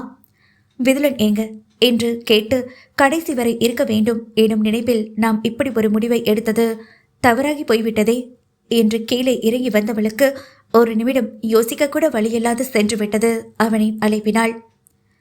ஐயா உங்களை மேலே கூப்பிடுறாங்கம்மா என அவள் பாத்திரத்தை துளைக்கிக் கொண்டிருக்கும் வேளையில் ஒரு பெண்மணி வந்து சொல்லிவிட்டு போய்விட்டாள். என்னாச்சு? எதுக்காக அவர் என்ன அழைக்கிறாரு என்று எண்ணியபடியே விஜயனின் அறையின் கதவை திறந்து கொண்டு அவள் உள்ளே போனாள். உடனே விஜயன் கோபம் கொண்டு அவளை பார்த்து கதவை திறக்கும் போது எக்ஸ்கியூஸ் கேட்டுட்டு வரணும்னு காமன் சென்ஸ் கூட உனக்கு இல்லையா என்று சொன்னதும் அவள் எதுவும் புரியாமல் பேபே என்று முடித்தாள். வெளியே போ, போயிட்டு அங்கிருந்து எக்ஸ்கியூஸ் மீ கேட்டுட்டு மறுபடியும் ரூமுக்குள்ள வா என்று சொன்னதும் அவளுக்கு என்னடா இது என்பது போலானது. கதவை தட்டிவிட்டு விஜய் உள்ள வரலாமா என்று கேட்டாள். அடிங்க, பேர் சொல்லி கூப்பிடுற கொய்யால வந்து 2 விட்ட மண்டையில் இருக்கிற மொத்த முடியும் காணாம போயிடும். எனக்கு கீழே வேலை பார்க்குற வேலைக்காரினையே என் பேரை சொல்லி கூப்பிடுற? உனக்கு என்ன ரைட்ஸ் இருக்கு? மரியாதையா சார்னு கூப்பிடு. என்று தலையை ஆட்டிவிட்டு சார் என்று அவள் அழைத்தாள். போ போ, வெளியே போ. மறுபடியும் கதவை தட்டிட்டு எக்ஸ்கியூஸ் மீ சார்னு கேட்டுட்டு தான் உள்ளே வரணும். போ வெளியே என்று மறுபடியும் அவளை வெளியே அனுப்பினான். அவளுக்கு ஐயோ என்று ஆகிவிட்டது. என்ன இது புதுவிதமான கொடுமையோ என்று யோசிக்கவும் செய்தாள். வெளியே சென்றவள் கதவை தட்டிவிட்டு சார் உள்ள வரலாமா என்று கேட்டாள். அவன் உள்ளவா என்று பதிலை உரைத்துவிட்டு பால்கனி இருக்கும் இடத்திற்கு சென்று விட்டான். கூப்பிட்டவன் எதற்காக அங்கே போய் நின்று விட்டான்? என்ன ஏது என்று சொன்னால்தானே நமக்கு தெரியும் என்று கையை பிசைந்தபடி அங்கேயே நின்றிருந்தாள். விதலனோ ஒரு பக்கத்தில் விளையாட்டு சாமான்கள் அனைத்தும் நெறிந்திருக்க அதை வைத்து விளையாடி கொண்டிருந்தான். அவனை பார்த்ததும் அவளின் கைகள் பரபரவென்று அடித்துக் கொண்டது. அவனை தூக்க அவனின் முன்னே கால் எட்டு வைக்கவில்லை. அவனின் குரல் தடுத்து நிறுத்தியது. இங்க வா என்றான். பாத்ரூம்குள்ளே ஹீட்டர் ரிப்பேர்னு நினைக்கிறேன். நீ என்ன பண்ணுற? கீழே கிச்சனுக்கு போய் சூடாக கொதிக்க கொதிக்க தண்ணீர் காய வச்சு எனக்கு இங்கே இருக்கிற பாத்ரூம்குள்ளே கொண்டு வந்து ஊற்று. ஆ என்ன என்று அவள் பேய்மொழி முழிக்க ஆரம்பித்து விட்டாள். ஏனெனில் கிச்சனில் இருந்து அவனின் அறைக்கு செல்வது அவ்வளவு சுலபமல்ல. மேலிருக்கும் மாடியில் அவனது ரூம் இருக்க அவள் எப்படி கீழே கொதிக்க வைத்த தண்ணீரை எடுத்துக்கொண்டு மேலே இருக்கும் குளியல் அறைக்குள் வந்து ஊத்த முடியும்? அதற்குள் ஏதாவது கீழே சிந்திவிட்டால் அவ்வளவுதான். நம்மால் கொதிக்க வைத்த தண்ணீரை எடுத்து வர முடியுமா என்று அவள் நினைக்கவே ஆரம்பித்து விட்டாள். ஏய், உன்னதான் சொல்ற, வேலையை ஒழுக்கமா செய்ய மாட்டியா? போ, முதல்ல போய் நான் சொன்ன வேலையை செய் என்று அவன் அதட்டலுடன் சொல்லவும் அவள் பூம்பும் மாடு போல தலையை ஆட்டிவிட்டு கீழே சென்று விட்டாள். கிச்சனுக்கு சென்றவள் எப்படியோ ஒரு வழியாக நீரை கொதிக்க வைத்து அதை அழுங்காமல் குலுங்காமல் மெல்லமாக எடுத்து வந்து அவனது குளியல் அறைக்குள் சென்று தண்ணியை ஊற்றிவிட்டு நன்றாக பதம் பார்த்து பச்சை தண்ணியையும் சேர்த்து கொண்டு விட்டவள் வெளியே வந்து, சார் என்று அழைத்தாள். குளிக்கிறதுக்கு எல்லாம் ரெடி ஆயிடுச்சு சார், நீங்கள் போய் குளிச்சுக்கோங்க என்று அவள் சொன்னாள்.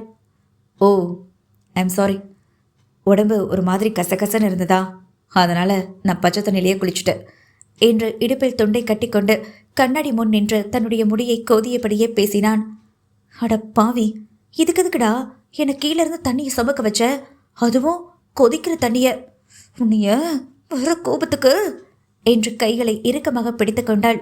எங்கே ஏதாவது கோபத்தில் பேசி விடுவோமோ அல்லது வழக்கமாக அவனை முதுகில் அடிப்போமோ, அது மாதிரி அடித்து விடுவோமோ, பின்பு அவனிடம் தேவையில்லாத வார்த்தையை வாங்கி கட்டி கொண்டு விடுவோமோ என்று நிமிடம் தாமதிக்காமல் அடுத்தடுத்த எண்ணங்கள் தோன்றி அவள் அமைதி காத்தாள். ஒன்றும் பிரச்சனை இல்லை, அந்த தண்ணியை விதலனுக்கு குடிக்க வச்சுடு என்று சொல்லிவிட்டு அவன் அவனுடைய வேலைகளை பார்க்க ஆரம்பித்தான். இங்கு அவளும் எந்தவிதமான பேச்சும் பேசாமல் விதுலனை எடுத்து அவனை குளிக்க வைக்க அறைக்குள் சென்று விட்டாள். விதுலன் படு சுட்டியான பையன் என்பதால் அவனை குளிக்க வைக்க பெரும்பாடுபட்டு போகிறது கனிகாவிற்கு. அவனை குளிக்க வைக்கிறேன் என்ற பெயர் வழியில் அவள் தொப்பலாக நனைந்து போனாள். ஒரு வழியாக விதுலனை குளிக்க வைத்துவிட்டு வெளியே வந்தவள் அவனுக்காக கபோர்டை திறந்து டவலை எடுத்து விதுலனின் தலையை நன்றாக துவட்டி கொண்டிருந்தாள். அப்பொழுது எதேச்சையாக விஜயன் அவளை பார்க்க நேர்ந்தது. அவள் தொப்பலாக நனைந்திருந்தபடியால் அவளின் ஒரு பக்க மார்பக சேலை முழுவதும் விலகி ஒரு செங்கனியை மட்டும் அவன் காண நேர்ந்தது. தாய்மையின் செலுப்பில் மலர் பாகங்கள் பெருத்து போய் கிடப்பதை அவன் காண நேர்ந்தது. பாவையின் மலர் பாகத்தை பார்த்தவனவன் விழிகள் திருப்ப மிகவும் சிரமப்பட்டான். தலையை அழுத்தமாக கோதிக்கொண்டான். இடையில் தெரிந்த இடுப்பும் அவனுக்கு எடுப்பாக காமிக்க ஆரம்பித்தது. போதும், இது போதுமே அவனை அவள் வீழ்க்க. ஒரு நொடியில் அவனுக்கு பலவிதமான எண்ணங்கள் தோன்றி மறைந்தது. கூடலில் அவள் கொடுக்கும் முத்தமும் அவள் கொடுக்கும் முனகளும் பேசும் வார்த்தைகளும் அவனுக்கு நிமிடத்தில் வந்து போனது. மகனின் தலையை துவட்டி கொண்டிருந்த பொழுது 2 செங்கனிகளும் ஆடுவதை பார்த்து அவனின் கரும்பு தோட்டத்தில் உள்ள கரும்பும் நெட்டுக்கொண்டு நின்றுவிட்டது. அடே, அவளை பார்த்தா மட்டும்தான் உனக்கு இது தூக்கிடுமாடா, மூடிட்டு உள்ள போடா என்று அவன் படாத பாடுபட்டான். ஆனால் முடியவில்லை.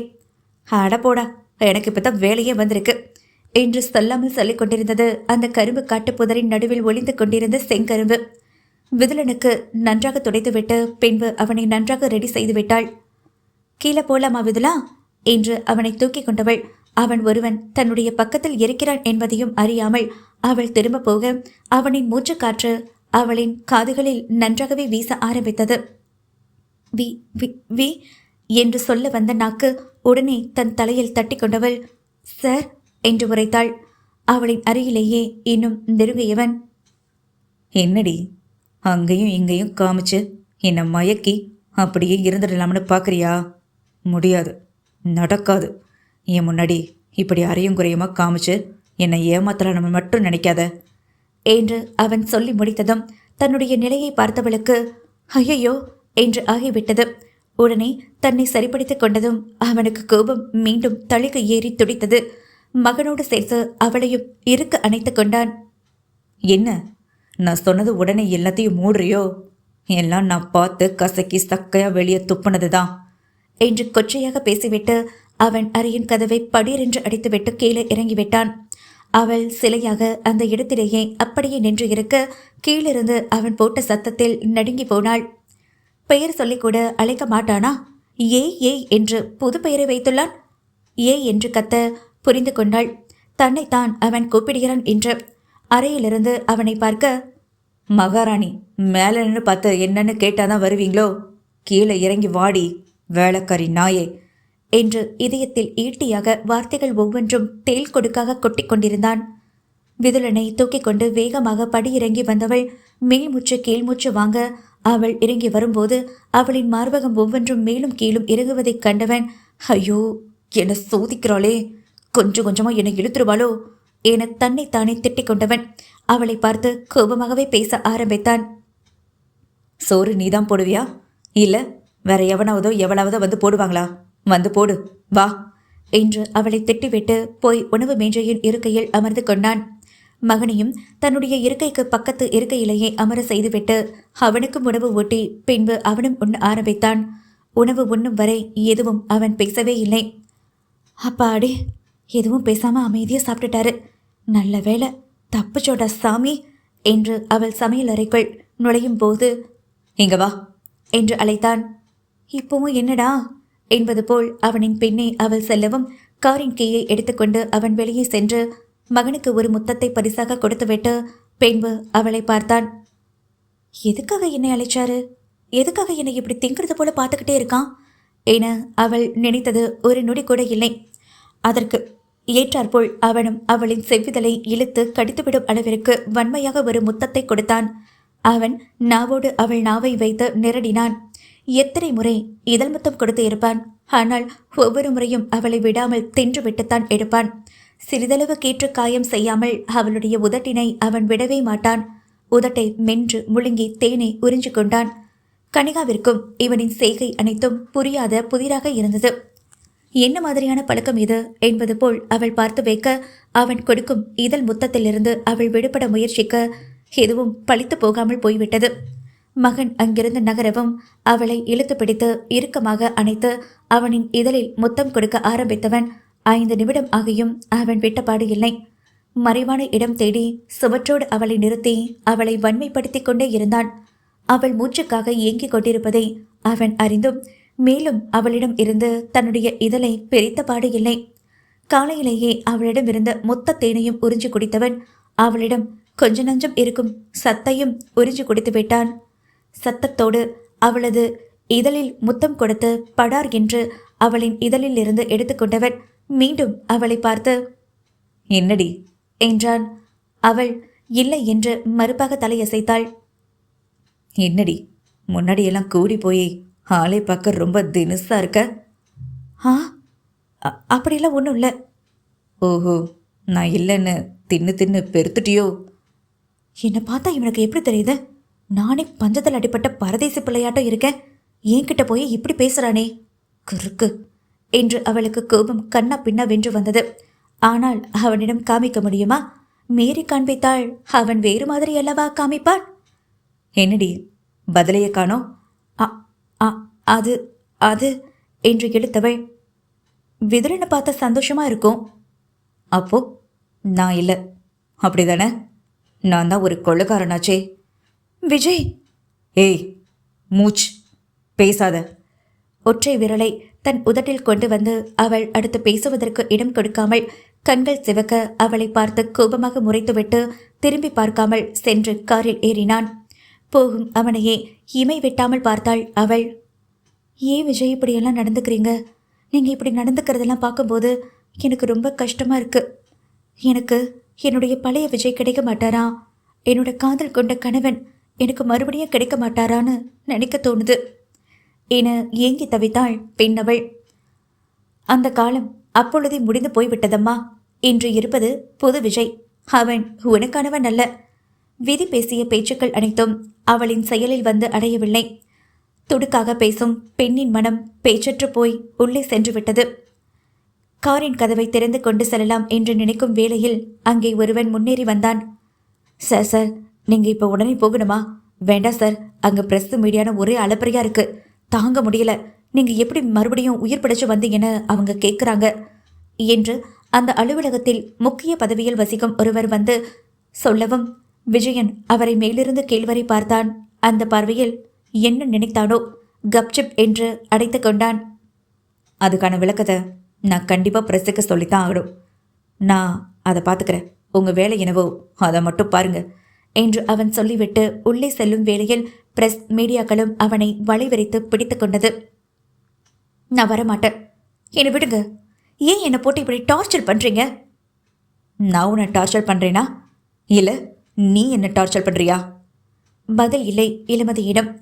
கேள்வியை கேட்டவன் அவளின் கழுத்தின் வளைவுக்குள் ஒளிந்து கொண்டிருக்கும் தாலியை கையில் எடுத்து காமித்து, இதுக்கு என்னடி அர்த்தம்? இப்போ என் கூட வர முடியும்ல, வாடி பொண்டாட்டி என்று அவளை உரிமையோடு சொல்லியவன் கொஞ்சம் கூட சுற்றி இருப்பவர்கள் யாரையும் கவனிக்காமல் அவளை தூக்கி தோள்மேல் போட்டுக்கொண்டு காருக்குள் ஏறினான். அப்போது அவனின் தோள்பட்டியில் ஒரு கரம் வந்து விழுந்தது. திரும்பி பார்த்தவன் சிவந்த கண்களுடன் ஒருவன் நின்று அவனை கோபமாக பார்த்து கொண்டிருப்பதை பார்த்து, யார்டா நீ என்பது போல் முறைத்து பார்க்க சொக்கனும் சுந்தரியும் பயந்த விழிகளுடன் இருவரையும் மாறி மாறி பார்த்தனர். யாருங்க இவரு என்ற சுந்தரியின் காதை மெல்லமாக கடித்தான் சொக்கன். இவரா? இவர்தான் இளமதியின் காதலன் குருநாத். அடேங்கப்பா, எத்தனை காதல் வருவீங்க நீங்க? கேட்குறது எனக்கு புரியுது, ஆனால் என்ன பண்ணுறது ஃப்ரெண்ட்ஸ், நம்ம பொழப்பு தான் பிரித்து விட்டுறணுமே, பிரிஞ்சவங்களை சேர்த்து விட்டுறணும். இதுதான் நம்ம லாஜிக். இதெல்லாம் ஒரு பொழப்பாடா? அத்தியாயம் 49. Stop, enough. உங்கள் கேள்விக்கான பதிலை சொல்கிறேன், கொஞ்சம் பொறுமையாக கேளுங்க. அவ்வளவு சலசலப்புகளுக்கு இடையே அவன் கணீர் பேச்சு கேட்டதும் அக்கூட்டத்தினுடைய பேச்சும் அப்படியே நின்றுவிட்டது. வீட்டில் இருந்த காரை வேகமாக இயக்கிக் கொண்டு வந்தவன் அலுவலகத்தில் வேலை பார்க்கும் ஒரு நபர் அலுவலகத்தின் முன்னே பிரஸ் மீடியா போன்றவர்கள் உங்களுக்காக காத்துக்கிட்டு இருக்காங்க என்று அவன் சொன்னதும் அதற்கு இவன், நான் அவர்களுக்கு உண்டான பதிலை சொல்லிக்கிறேன், நீங்க போகலாம் என்று வந்தவனை வழியனுப்பி வைத்து விட்டவன் காரை விட்டு இறங்கி அவன் காலடி எடுத்து வைத்து அலுவலகத்திற்குள் செல்லும் முன்பே அவனை சுற்றி வளைத்துக் கொண்டனர். கையில் மைக்கை பிடித்து கொண்டும் செல்போனில் ரெக்கார்டுகள் செய்தபடியும் ஒவ்வொருவரும் ஒவ்வொரு விதமாக கேள்விகளை கேட்டனர். கேள்விகள் பல பல, ஆனால் பதில் அவனுக்கு ஒன்றே ஒன்று மட்டும்தான். நான் இறந்து போயிட்டேன்னு சொன்ன நியூஸ் எல்லாமே ஒரு ஃபேக். எனக்கு ஆக்சிடென்ட் நடந்தது உண்மைதான். என்னுடைய தொழில்துறையில் இருக்கிற எதிரிகளில் யாரோ ஒருத்தர் கண்டிப்பாக இந்த வேலையை பார்த்துருக்கணும்னு நான் நினைக்கிறேன். போலீஸில் கம்ப்ளைண்ட் கொடுத்துருக்கேன். அவங்க அடுத்த கட்ட நடவடிக்கை எடுக்கிறேன்னு சொல்லியிருக்காங்க. ஆக்சிடென்ட் ஆனதுக்கப்புறம் மலை சரிவில் உள்ள பள்ளத்தாக்கில் விழுந்துட்டேன். ஸோ அங்கே இருக்கிற மலைவாழ் மக்கள் தான் என்னை காப்பாற்றி இத்தனை நாளும் வச்சுருந்தாங்க. நான் 6 மாதமாக கோமாவில் இருந்ததுனால எனக்கு என்ன ஏது நடக்குதுன்னு என்னங்கிறது எதுவுமே தெரியாது. 6 மாதத்துக்கு அப்புறமா தான் கண் முழிச்சு பார்த்தேன். பழசெல்லாம் ஞாபகத்துக்கு வந்தது. அதனால் என்னுடைய இடத்துக்கு நான் வந்துட்டேன். உங்களுக்கு இந்த விளக்கம் போதும்னு நினைக்கிறேன். Anything else? Sir, one more question sir. உங்கள் மனைவியை நீங்கள் டைவர்ஸ் பண்ணிவிட்டு இன்னொருத்தவங்களை கல்யாணம் பண்ணிக்கிட்டதை சொல்லியிருக்காங்க. அதோட அவங்களுக்கு உங்களுக்கும் ஒரு குழந்தை இருக்கிறதாவும் பேசிக்கிறாங்களே, உண்மையா? இந்த கேள்வியை கேட்டதும் ஒரு பெரும் நெடுமூச்சை இழுத்து விட்டவன், எஸ், நீங்கள் சொல்கிறது கரெக்டு தான். நான் என்னுடைய முதல் மனைவியை டைவர்ஸ் பண்ணிவிட்டு வேற ஒரு கல்யாணம் பண்ணிக்கிட்டு இப்போது எங்களுக்கு ஒரு பையனும் இருக்கான். ஏன் சார் இத்தனை நாளாக அதை நீங்கள் மறைச்சிட்டீங்க? மறைக்கணும்னு என்னுடைய எண்ணம் கிடையாது. இது என்னோட பர்சனல் லைஃப். என்னோடய லைஃப்பில் யார் இருக்கணும் யார் இருக்கக்கூடாதுங்கிறது நான் தான் டிசைட் பண்ணுவேன். ஸோ இது என்னோடய பர்சனல் லைஃப். வேறு ஏதாவது தொழில் முறையில் கொஷின்ஸ் இருந்தால் கேளுங்க. எனக்கு நிறைய வேலைகள் இருக்குது, நான் பார்க்க போகணும் என்று சுருக்கமாக பேசி முடித்து கொண்டான் விஜயன். 6 மாதம் கழிச்சு பிஸ்னஸ் பக்கம் வந்திருக்கீங்க. இந்த 6 மாதத்தில் எவ்வளவோ அப்ஸ் அண்ட் டவுன்ஸ் இருக்கும் சார்.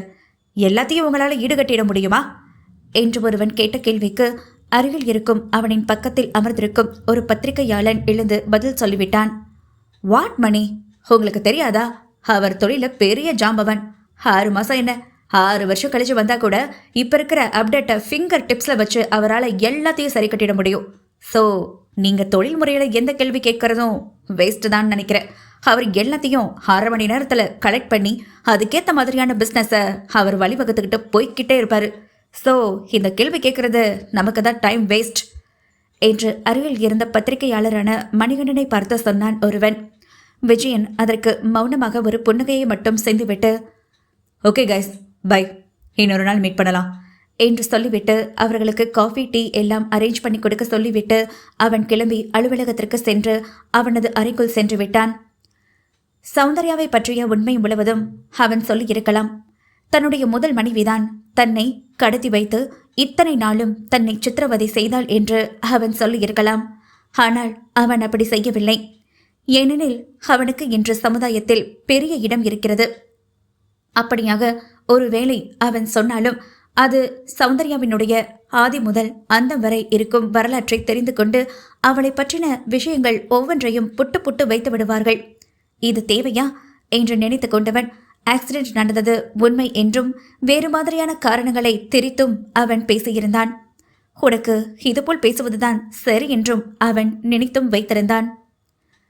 நேற்று சொல்லிவிட்டு போன சுந்தரியின் செய்தியில் இருந்து மிரண்டு போயிருந்தவன் மீண்டும் தன்னை நிலைப்படுத்திக் கொண்டு அடுத்த நாள் அதே போல் அதே இடத்தில் வந்து நின்றான் சொக்கன். எப்படியாவது இளமதி வந்து அவர்களிடம் பேசி எப்படியாவது இங்கிருந்து அவர்களை அழைத்து சென்றுவிட வேண்டும் என்று அவன் நினைத்து வைத்திருந்தான். இத்தனை நாள் பாடுபட்டதற்கு எப்படியோ ஒன்று கிடைத்துவிட்டது. அப்பாடி என்று கொஞ்சம் சமநிலைப்பட்டிருந்தது அவனது மனம். ஆனால் அது அனைத்திற்கும் ஆப்பு வைத்தாற்போல் இளமதி வாழ்க்கைக்குள் விதி விளையாடியது. மேடம், அண்ணி, ஐயோ எப்படி கூப்பிடுறதுன்னு தெரியலையே என்று மண்டையை சொரிந்தவன் அவளை பார்த்தபடியே இருக்க, இளமதியும் நீங்க என்ன பேர் சொல்லியே கூப்பிடலாம், நான் உங்களை விட வயசுல ரொம்ப சின்னவதான் என்று சொன்னாள். ஐயோ, நான் பேர் சொல்லி கூப்பிட முடியாதுங்க. இருந்தாலும் நீங்கள் எங்கள் சாரோட ஒய்ஃபு. அப்படி பார்க்கும்போது நீங்கள் எனக்கு முதலாளியம்மா ஆகுறீங்க. அதனால் உங்களை நான் மேடம்னு சொல்லியே கூப்பிடுறேன். அதெல்லாம் ஒரு காலத்தில் அவருக்கும் எனக்கும். இப்போது எந்த விதமான பந்தமும் கிடையாது. சரி, எந்த விஷயத்துக்காக என்னை பார்க்கணும்னு வந்தீங்க, அது முதல்ல சொல்லுங்க என்று நேரடியாக அவள் விஷயத்திற்கு வரவும் சொக்கனுக்கு என்ன இது என்பது போல் ஆனது. நாம் எதற்காக வந்தோமோ அது நடக்காமல் போய்விடுமோ எண்ணம் அவனின் மனதிற்குள் சிறு நடுக்கத்தை ஏற்படுத்தியது. ஆனாலும் அதை வெளியே காட்டிக்கொள்ளாமல் பல்லை இழித்தவாறே அவளிடம் பேச ஆரம்பித்தான். மேடம், சாரோட உயிருக்கு டாக்டர்ஸ் பெரிய அளவுக்கு உத்தரவாதம் கொடுக்கல. உங்களுடைய பேரையே தான் சொல்லிக்கிட்டே இருக்காங்கன்னு சொல்கிறாங்க. நீங்கள் வந்தீங்கன்னா கண்டிப்பாக அவர் உயிர் பிழைச்சுக்குவார். நீங்கள் வாங்க, கண்டிப்பாக நீங்கள் வந்து தான் ஆகணும் என்று சொக்கனும் தேங்காய் உடைத்தது போல் விஷயத்தை சொல்லிவிட்டான். சாரிண்ணா, என்னால் வர முடியாது. மேடம், என்ன சொல்கிறீங்க? அவர் உயிருக்கு போராடிக்கிட்டு இருக்காங்கிறத நான் தெளிவாக சொல்லியும் நீங்கள் வராமல் இருக்கிறத பார்க்கும்போது என்று அவன் நீட்டி நெளித்து முடிக்க கை வைத்து தடுத்து நிறுத்தியவள், நான் வந்தா மட்டும் உங்கள் சார் உயிர் பிழைச்சுக்குவாரா? கண்டிப்பாக மேடம். அவர் மயக்கத்தில் கூட அன்னைக்கு உங்கள் பேர் மட்டும்தான் அவர் சொல்லிக்கிட்டே இருந்தார். அதனால் கண்டிப்பாக உங்களை பார்த்ததும் அவர் சந்தோஷம்தான் படுவார். வாங்க என்று அவன் சொன்னான். நான் நம்ப தயாரா இல்லை. நான் இருந்தாதான் உங்கள் சாரோட உயிர் போகும். நான் இல்லைனா கண்டிப்பாக உங்கள் சார் சந்தோஷமாக நிம்மதியாக தான் இருப்பார். இங்கே பாருங்க, நான் வளன்னு பேச விரும்பலை. தயவு செஞ்சு உங்கள் ஊருக்கு போயிருங்க. நான் இங்கே இருக்கிறத உங்கள் சாருக்கு மட்டும் தெரியப்படுத்திடாதீங்க ப்ளீஸ் என்று கையெடுத்து கும்பிட்டு விட்டு அவள் செல்ல எத்தனைக்கும் வேளையில், ப்ளீஸ் மேடம், ப்ளீஸ், நான் சொல்கிறத கொஞ்சம் தெளிவாக புரிஞ்சுக்கோங்க. அவரோட உயிருக்கு ஆபத்து இருக்குன்னு நான் உங்களுக்கு சொல்லியும் உங்களுக்கு மனசு இறங்கலையா? அன்னைக்கு அவ்வளவு தூரம் இந்த வீட்டை விட்டு போகவே மாட்டேன் பிடிவாதமாக இருந்தவங்க இன்னைக்கு நீங்கள் இப்படி நடக்கும்போது எனக்கே ரொம்ப ஆச்சரியமாக இருக்குது. தயவு செஞ்சு வீட்டுக்கு வாங்க, போகலாம். உங்கள் முகத்தை பார்த்தோம்னா அவர் ரொம்ப சந்தோஷப்படுவார். பழைய நிலைமைக்கு வரதுக்கும் சான்சஸ் இருக்குன்னு டாக்டர் சொன்னாங்க. ப்ளீஸ், அதுக்காக வாங்கலை என்று அவன் கெஞ்சி கேட்டு கூத்தாடி பார்த்தான். ஆனால் அவள் கேட்டபாடுதான் இல்லை. ஒரு கட்டத்தில் அவளுக்கும் சொக்கனின் பேச்சுகளும் கெஞ்சலும் அவளுக்கு எரிச்சலை ஏற்படுத்த, ஏன் என்னை இப்படி டார்ச்சர் பண்ணுறீங்க? தயவு செஞ்சு இங்கிருந்து போயிடுங்க என்று சொன்னாள். யார் டார்ச்சர் பண்ணுறாங்க? நீயா இல்லை நானா? நீ தான் எங்களை டார்ச்சர் பண்ணுற என்று சொன்ன திசையை நோக்கி மூவரும் திரும்பி பார்த்தனர். அங்கே கோபவெளி பார்வையுடன் நின்று கொண்டிருந்தான் நெடுமாறன். அவ்வளவுதான். இளமதி அவனை பார்த்ததும் அவளுக்கு ஒரு நொடி இதயமே வெளியே வந்துவிடும் போல் இருந்தது. எங்காவது மறைவான இடம் இருந்தால் போதும், இப்பொழுதே போய் ஒளிந்து கொள்ளலாம் என்ற அளவிற்கு அவளின் எண்ணம் போய்விட்டது. இளமதி ஏன் எதற்காக இப்படி ஓடி ஒளிகிறாள்? அன்றைக்கு அவன் அவ்வளவு அவதூறாக பேசினாலும் அதை எல்லாத்தையும் கேட்டுக்கொண்டு அங்கேயே இருந்தாள். அது யாருக்காக? விதுலனுக்காக. தன்னுடைய தோழிக்கு செய்து கொடுத்த சத்தியத்திற்காக இருந்தாள்.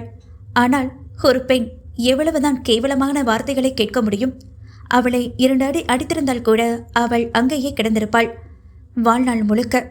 ஆனால் அவன் ஒவ்வொரு நாளும் அவளை பேசும் பொழுது, அவளை வைத்து சாடும் பொழுது அவளுக்கு வேதனையை மட்டுமே அளித்திருக்கிறது.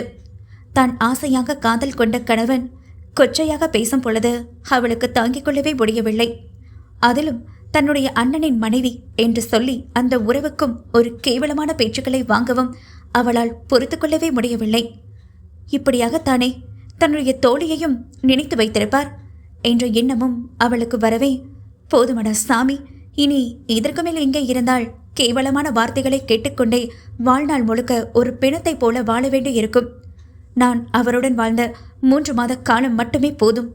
நான் நெடுமாறனை விரும்பவில்லை, வசீகரனைத்தான் விரும்பினேன். என்னதான் அவர் என்னை ஏமாற்றுவதற்காக காதலித்து நடித்து என்னை நெற்கதியில் நிற்க வைத்து விட வேண்டும் என்று நினைத்து என்னுடைய வாழ்க்கைக்குள் உள்ளே வந்திருந்தாலும் நான் அவரை காதலித்தேன். நானும் அவருடைய காதலை பார்த்து உண்மை என்று நம்பி அவரில் வீழ்ந்தேன். எனக்கு அக்காதலை போதும். பொய்யான காதலாக இருந்தாலும் நான் கொண்ட உண்மையான காதலுக்கு மதிப்பு அளிக்க வேண்டுமல்லவா? எனக்கு அவருடன் வாழ்ந்த அந்த 3 மாத கால நினைவுகள் மட்டுமே போதும்.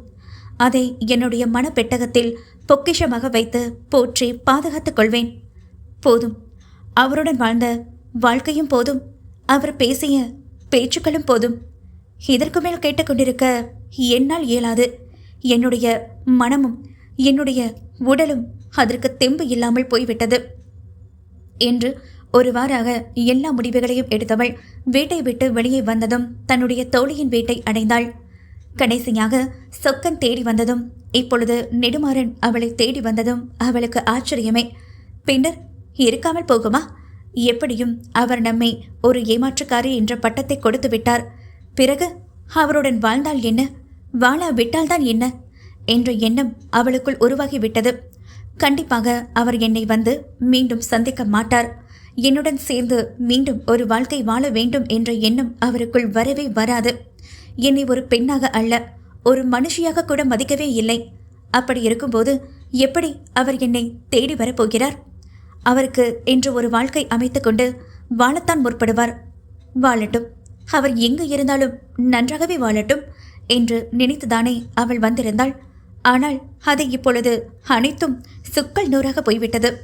ஏனெனில் அவளை அழைத்து போவதற்காகத்தான் அவன் வந்திருந்தான் என்று அறிந்தாள். பாவை அவள் என்ன செய்வாள்? அதுதான் இப்பொழுது நடந்து கொண்டிருக்கிறது. அவளை அழைத்து போகவே அவன் வந்திருந்தான். ஆனால் என்ன காரணம்? இனி போக போகத்தான் தெரியும். சிவந்த வெளிகளுடனும் ருத்ரவெளி பார்வைகளுடனும் அவனின் தோள்பட்டையில் பிடித்திருந்த கரம் அப்படியே நின்று இருந்தது. அதை பின் திரும்பி பார்த்த நெடுமாறனின் விழிகளும் கோபமாக அவனையே பார்த்தது. யாருடா நீ என்பது போல் அவனின் பார்வை இருக்க, குருநாத் அவனை பார்த்து இளமதியின் கையை விடு என்று சொன்னான்.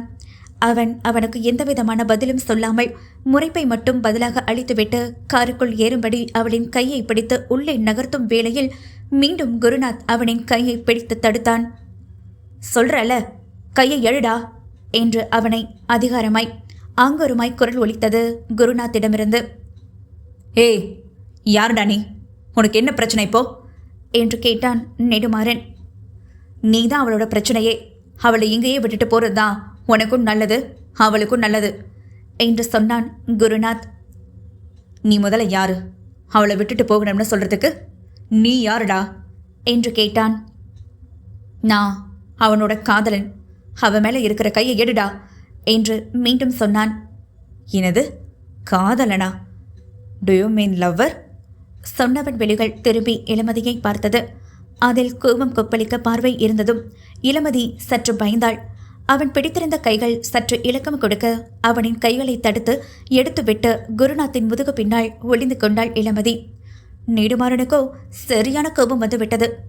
எப்படி அவன் பின்னாடி போய் ஒளிந்து கொள்ளலாம்?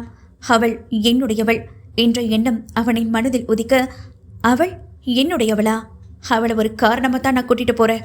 என்னுடைய மனைவியாகவோ இல்லை என்னுடைய காதலியாகவோ இல்லவே இல்லை என்று தனக்குத்தானே பேசிக்கொண்டவன் மீண்டும் அவர்களை பார்த்து, என்னடி நடக்குதுங்க என்று இளமதியை பார்த்து கேட்டான். அவனிடம் பேச அவளுக்கு பேச்சு எங்கு வர காத்துதான் வந்தது. குருநாத்தின் பின்னே ஒளிந்து கொண்டவள் நெடுமாறன் கேட்கும் கேள்விகளுக்கு பதில் சொல்லாமல் குருநாத்தை பார்த்து கொண்டிருக்க நெடுமாறனுக்கு மீண்டும் கோபம் கொப்பளித்து எழுந்தது. எரிமலையின் சீற்றம் போல் அவனை வெறித்த பார்வையுடன் பார்த்து கொண்டிருந்தான். ஹலோ மிஸ்டர், அவன் தான் உங்களோட வர முடியாதுன்னு சொல்கிறாள, அதுக்கப்புறமும் ஏன் அவளை வலுக்கட்டாயமாக இழுத்துட்டு போறீங்க? இது கொஞ்சம் கூட நல்லது இல்லை, பார்த்துக்கோங்க. யாருடா நீ? இப்போ வந்தவன் புதுசாக என்னென்னமோ உளறிக்கிட்டு இருக்க. அவள் கழுத்தில் நான் கட்டின தாலி இருக்கிற வரைக்கும் அவளுக்கு எல்லாமே நான் தான். அதனால் எல்லா உரிமையோடையும் அவளை இங்கேருந்து கூட்டிகிட்டு போகிறதுக்கு எனக்கு ரைட்ஸ் இருக்குது. உரிமையா? எங்கேருந்து சார் உங்களுக்கு உரிமை வந்தது? பொண்டாட்டிக்கு முதல்ல மரியாதை கொடுத்து பேசியிருக்கீங்களா? கிடையாது. அவளுக்குன்னு செய்ய வேண்டிய சில கடமைகளை செஞ்சுருக்கீங்களா? அதுவும் செய்ய கிடையாது. அவள் எவ்வளவு கஷ்டப்பட்டு இருப்பான்னு கொஞ்சமாவது நீங்கள் நினச்சி பார்த்துருக்கீங்களா? 3 மாதம் ஒரு வாழ்க்கையை வாழ்ந்துட்டு ஒரு தெருவில் நிற்க வச்சுட்டு போயிட்டீங்களே, அவள் அதுக்கப்புறம் என்ன ஆனான்னு கொஞ்சமாவது நினச்சி பார்த்தீங்களா? எங்கே போவா, என்ன பண்ணுவா, ஏதாவது உங்களுக்கு தோணுதா?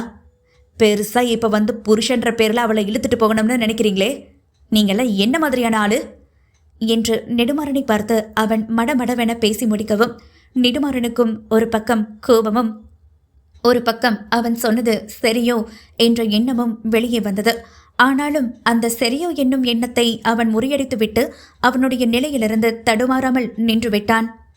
டே, வார்த்தை அளந்து பேசு. உனக்கு அவ்வளவுதான் மரியாதை. எனக்கும் அவளுக்கும் 1000 இருக்கும். அதில் தலையிட நீ யாருடா? அதானே சொன்னேனே ப்ரோ, அவளோட காதலன்னு திருப்பி திருப்பி ஒரே விஷயத்தை சொல்ல முடியாது ப்ரோ. யூ இடியட் என்று அவனின் சட்டை காலரை இழுத்து பிடித்து அவனை தூக்கினான். என் பொறுமைக்கும் ஒரு எல்லை இருக்கு. ரோடுன்னு பார்க்குறேன், இல்லை உன்னை இங்கே துவம்சம் பண்ணிட்டு போய்கிட்டே இருப்பேன் என்று குருநாத்திடம் கேட்கவும் குருநாத்தோ, அடிங்க, முடிஞ்சா அடிச்சு இவளை கூட்டிட்டு போக பாருங்க என்று அவனும் சொன்னான். குருநாத்தும் நெடுமாறனும் அதற்கு பிறகு ரோடு என்று கூட எல்லாம் பார்க்கவே இல்லை. இருவரும் மாறி மாறி அடித்துக் கொண்டனர். நெடுமாறன் ஒரு கை ஓங்கி அடித்தாள். அதற்கு குருநாத்தும் மேலும் ஒரு அடி அடித்தான். இருவருக்கும் தாறுமாறாக சண்டை போய்கொண்டிருக்க இளமதிக்கு ஒன்றுமே புரியவில்லை. சொக்கன், விடுங்க விடுங்க என்று சண்டையை பிரிக்க முயற்சித்தான். ஆனால் முடியவில்லை. 2 பேரும் ஆக்ரோஷமாக சண்டை போட்டுக் கொண்டிருந்தனர். சுந்தரி கையை பிசைந்தபடியே நின்றிருந்தாள். ஒரு கட்டத்தில் அவளுக்கு இதை பார்க்க சகிக்கவில்லை. எப்படியாவது இந்த சண்டையை நிறுத்திவிட வேண்டும் என்று நினைத்து அவர்களின் அருகே சென்றவள் அண்ணா என்று பெரும் சத்தம் போட்டு அழைத்தாள். அண்ணா என்று சொல்லை கேட்டதும் குருநாத் அவளை பார்க்க, அண்ணா போதும், நிறுத்துங்க உங்க சண்டைய என்று குருநாத்தை தன் பக்கம் இழுத்து கொண்டாள் சுந்தரி. அண்ணாவா? இது எப்போ இருந்து என்று சொக்கன் புரியாமல் தலையை சொரிந்தபடியே அவர்கள் இருவரையும் பார்த்தான். அண்ணா ப்ளீஸ், சண்டை போடாதீங்க. போறவங்க வரவங்க எல்லாம் பார்க்குறாங்க. ஒரே அசிங்கமா இருக்கு. இது மட்டும் நம்ம அப்பாவுக்கு தெரிஞ்சது அவ்வளவுதான். தெரிஞ்சிட்டோம். அவன் எல்லாம் ஒரு ஆளு என்று அவன் தன்மேல் படர்ந்த மண்ணை தட்டி விட்டு கொண்டான். வாங்க வீட்டுக்கு போகலாம். இது இளமதிக்கும் அவருக்கும் நடக்கிற பிரச்சனை. இதுல நம்ம எதுவும் முடிவு பண்ண முடியாது. வாங்க போகலாம் என்று சொன்னதும் இளமதியின் பார்வை அவனை ஏக்கமாக பார்த்து மீண்டும் தாழ்ந்து தரையை பார்த்து கொண்டது. பாத்தியா அவ என்னை எப்படி பார்க்கறான்னு என்று அவளுக்கு அவனோடு போக விருப்பமில்லை. என்னோட வரத்தான் அவளுக்கு விருப்பம். அதனாலதான் கிளம்புறேன்.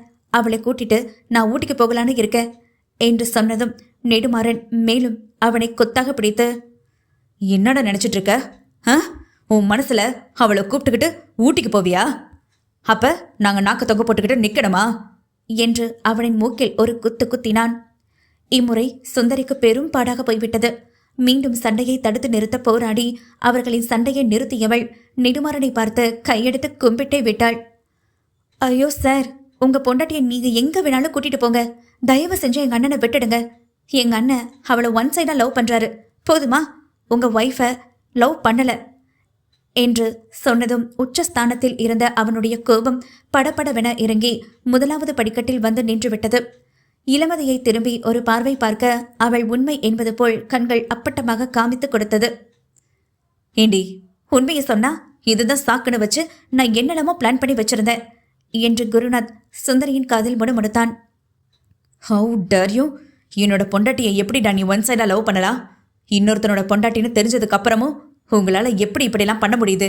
இதுக்குன்னே சில ஆளுங்க திரிவாங்க போல என்று மீண்டும் அவனை நோக்கி காலை எட்டி மிதிக்க வரும் வேளையில் சுந்தரி மீண்டும் தடுத்து நிறுத்தி, அவர் ஒன் சைடா லவ் பண்ணாரு. ஆனா ஒரு வாரம் மட்டும்தான். உங்க ஒய்ஃப் ஒன்றும் அவரை லவ்லாம் பண்ண கிடையாது. அதுக்கப்புறம் அவங்களுக்கு ஏற்கனவே கல்யாணம் ஆகிடுச்சுன்னு தெரிஞ்சதுனால அமைதியாகிட்டாரு. அவர் ஒரு மனநல மருத்துவர். மனநல மருத்துவரா என்று புருவங்களை சுருக்கியபடி கேட்டான் நெடுமாறன். ஆமாம் சார், எங்க அண்ணன் ஒரு சைக்காட்டிஸ்ட் நிபுணர், மனத்தத்துவ நிபுணர், மனநல டாக்டர். மனநல டாக்டரா? என்ன சொல்றீங்க? எனக்கு ஒன்றும் புரியலையே என்று நெடுமாறன் கேட்டான். எவனா இருந்தா எனக்கு என்ன? என் பொண்டாட்டியை இவன் எப்படி காதலிக்கலாம்? அவன் ஒன்றும் உங்க பொண்டாட்டி கிடையாது. இன்னும் கொஞ்ச நாள்ல எனக்கு மனைவியா வரப்போறவ. இன்னும் ஒரு மாசத்துல நீ கட்டின தாலி கீழே இறங்க போகுது.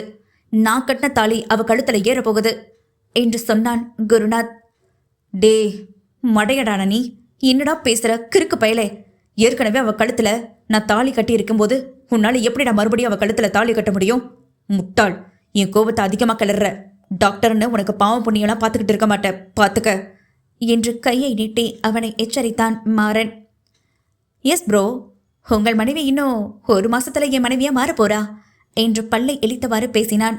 இடியட் என்று அவன் கன்னத்தில் மீண்டும் பலார் என்று ஒரு அறை வைத்துவிட்டு அவளின் கையை பிடித்து, என்னடி பார்த்துக்கிட்டே இருக்க என்று அவளை பிடித்து தூக்கி கொண்டு காரின் சீட்டில் அமர வைத்தான். திரும்பி அவர்களை பார்த்தவன், நீ மனநல மருத்துவர் இல்லடா, மனப்பைத்தியக்கார மருத்துவன். முதல்ல உனக்கு தான் ட்ரீட்மெண்ட் கொடுக்கணும் போல. ஆளும் மூஞ்சியும் வந்துட்டான் என்று அவனை நன்றாக மீண்டும் திட்டிவிட்டு காரை எடுத்து புறப்பட்டான். இளமதி காரின் கண்ணாடி வழியாக குருநாத்தையும் சுந்தரியையும் பார்த்து சிரித்தாள். பின்பு தன் ஒரு கையின் கட்டை விரலை மட்டும் தூக்கி காமித்து சக்சஸ் என்று மெலிதாக சொன்னாள். அவர்களும் இருவரும் அவளை பார்த்து சிரித்தனர். சொக்கன் இவர்களின் நடவடிக்கைகளை பார்த்து என்னவென்று புரியாமல் மீண்டும் தலையை சொரிந்தபடியே இருந்தான். அத்தியாயம் 50. இளமதி நெடுமாறனுடன் சென்றதும், அப்பாடா, எப்படியோ அவளை அவன் வீட்டுக்காரனோட சேர்த்து வச்சாச்சு, வாங்க நான் போகலாம் என்று கீழே விழுந்து கிடந்த அவனது போனை எடுத்துக்கொண்டு அவனை கைத்தாங்களாக பிடித்தபடி அவள் நடக்க முன்னேறும் வேளையில் சொக்கன் அவர்களின் முன்னே வந்து நின்று அவர்களுக்கே பார்த்தான். ஆமா, இது யாரு? ஆளு பார்க்க பெரிய பைல்வா நாட்டம் இருக்காரு என்று சுந்தரியின் காதை அவன் கடிக்க அவள், இவன்தான் நான் சொன்னது, அவன்தான் இவனா? விசுவாசி, நல்ல விசுவாசி என்று அவனை பார்த்து சொல்லவும் சொக்கனோ, என் பேர் ஒன்றும் விசுவாசி இல்லை, என் பேரு சொக்கன் என்று சொன்னான். அவன் சொன்னதில் இருவருக்கும் சிரிப்பு மேலிட மெல்லமாக சிரித்து விட்டனர். அதை பார்த்து சொக்கனோ, என்ன என்னை வச்சு காமெடி கீபடி ஒன்றும் பண்ணலையே என்று கேட்டான். சச்ச, உங்களை வச்செல்லாம் காமெடி பண்ண முடியாது சார். உங்களை வச்சு ஒரு ஃபைட் சீன் வேணா வைக்கலாம். ஆளு பார்க்க அப்படிதான் இருக்கீங்க என்று குருநாத் சொன்னான். அதெல்லாம் இருக்கட்டும் சார், நீங்கள் நிஜமாலுமே டாக்டர் தானா என்று அவனை பார்த்து கேட்டான். ஏன் சார், என்னோட மூஞ்சில டாக்டர்னு எழுதி ஒட்டலையோ? ஐயோ சாரி, நான் என்னோட ஐடி கார்டை மறந்துட்டு வந்துட்டேன். உங்ககிட்ட காமிச்சா இனி டாக்டர்னு நீங்கள் நம்புவீங்களா என்று அவன் பேசவும் சொக்கனுக்கு மேலும் அவனை பார்த்து என்னடா நடக்குது இங்க என்பது போல்தான் பார்த்து வைக்க முடிந்தது. விளையாடாதீங்க சார், நீங்கள் நிஜமாவே டாக்டரா? ஆமாம் சார். பார்த்தா ஒன்றும் அப்படி தெரியலைங்களே. எல்லாரும் அப்படிதான் சார் சொல்கிறாங்க. சரி, அதெல்லாம் விடுங்க, அவங்க கிளம்பிட்டாங்க. விசுவாசியான நீங்கள் போகலையா என்று சொன்னதும், ஹலோ, என் பேர் விசுவாசி இல்லைங்க, என் பேர் சொக்கன், சொக்கலிங்கம். ஓ என்று உதட்டை குவித்து வாய் வழியாக காற்றை வெளியிட்டவன் சுந்தரியை பார்த்து சிரித்தான். சுந்தரியும் பதிலுக்கு சிரித்து, அண்ணா, அவர் கொஞ்சம் அப்படிதான், எதையும் கொஞ்சம் நேரடியாக சொன்னதான் அவர் புரிஞ்சுக்குவாரு என்று சுந்தரி சொன்னதும், ஓ இது வேறையா என்று நினைத்து கொண்டவன், சார், நான் விசுவாசின்னு சொன்னது உங்கள் பாஸ் மேலே வச்சிருக்கிற தொழில் பக்தியை நினச்சி தான் சொன்னேன். சரி, அதெல்லாம் விடுங்க. ஓகே மிஸ்டர் லிங்கம், அவங்க எல்லாரும் கிளம்பிட்டாங்க, நீங்கள் அவங்களோட போகலையா என்று கேட்ட கேள்வியை மீண்டும் கேட்டதும் சொக்கன் அவனை பார்த்து, கண்டிப்பாக போக தான் சார் போகிறேன். ஆனால் அதுக்கு முன்னாடி உங்ககிட்ட ஒன்று கேட்கணும். என்ன கேளுங்க என்று சொன்னான். ஆமாம், இளமதி மேடம் போகும்போது ஏதோ கையை காண்பிச்சு சக்சஸ்ன்னு ஏதோ சொன்ன மாதிரி தெரிஞ்சது. என்ன நடக்குது இங்க, நான் தெரிஞ்சுக்கலாமா என்று கேட்டான் சொக்கன். ஓ, நீங்கள் அதை சொல்ல வரீங்களா? கொஞ்சம் மேலே பாருங்க என்று சொல்லவும், எதுக்கு மேலே பார்க்க சொல்கிறீங்க? கொஞ்சம் ஃப்ளாஷ்பேக் இருக்கு, அதை சொல்கிறதுக்கு தான். ஐயோ சார், நேற்று நடந்ததை மட்டும்தான் சார் சொல்ல போகிறேன். நான் பிறந்ததுலேருந்தெல்லாம் சொல்ல மாட்டேன், நம்புங்க. சரி சொல்லுங்க. சுந்தரியே பேச்சை ஆரம்பித்தாள். சார், நேற்று நீங்கள் பேசிட்டு போனதுக்கப்புறமா நான் வந்து இளமதி கிட்ட பேசினேன். சுந்தரி, எனக்கு அவர் கூட போகிறதெல்லாம் பெரிய விஷயமே கிடையாது. சொல்லப்போனால் அவரோட வாழ்கிறதுக்கு தான் என் மனசை தவிக்குது.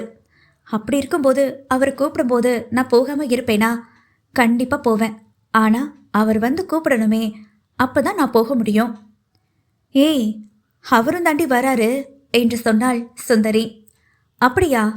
ஆனால் வந்த உடனே அவர் என்ன தேவையில்லாமல் பேசுவார். என்னால் அப்படியெல்லாம் பேச்சை கேட்டுக்கிட்டு அவரோட போய் வாழ முடியாது. அதான் சொல்கிறேன், ப்ளீஸ் நான் இங்கேயே இப்படியே இருந்துட்டு போயிடுறேனே என்று பழைய பல்லவியை பாட ஆரம்பித்து விட்டாள் இளமதி. ஐ திங்க் அவர் உன்னை லவ் பண்ணுறாருன்னு நினைக்கிறேன்டி. ஏண்டி நீ வேற? அவராவது என்னைய லவ் பண்ணுறதாவது? அவருக்கு என்னை பார்த்தாலே பிடிக்காது.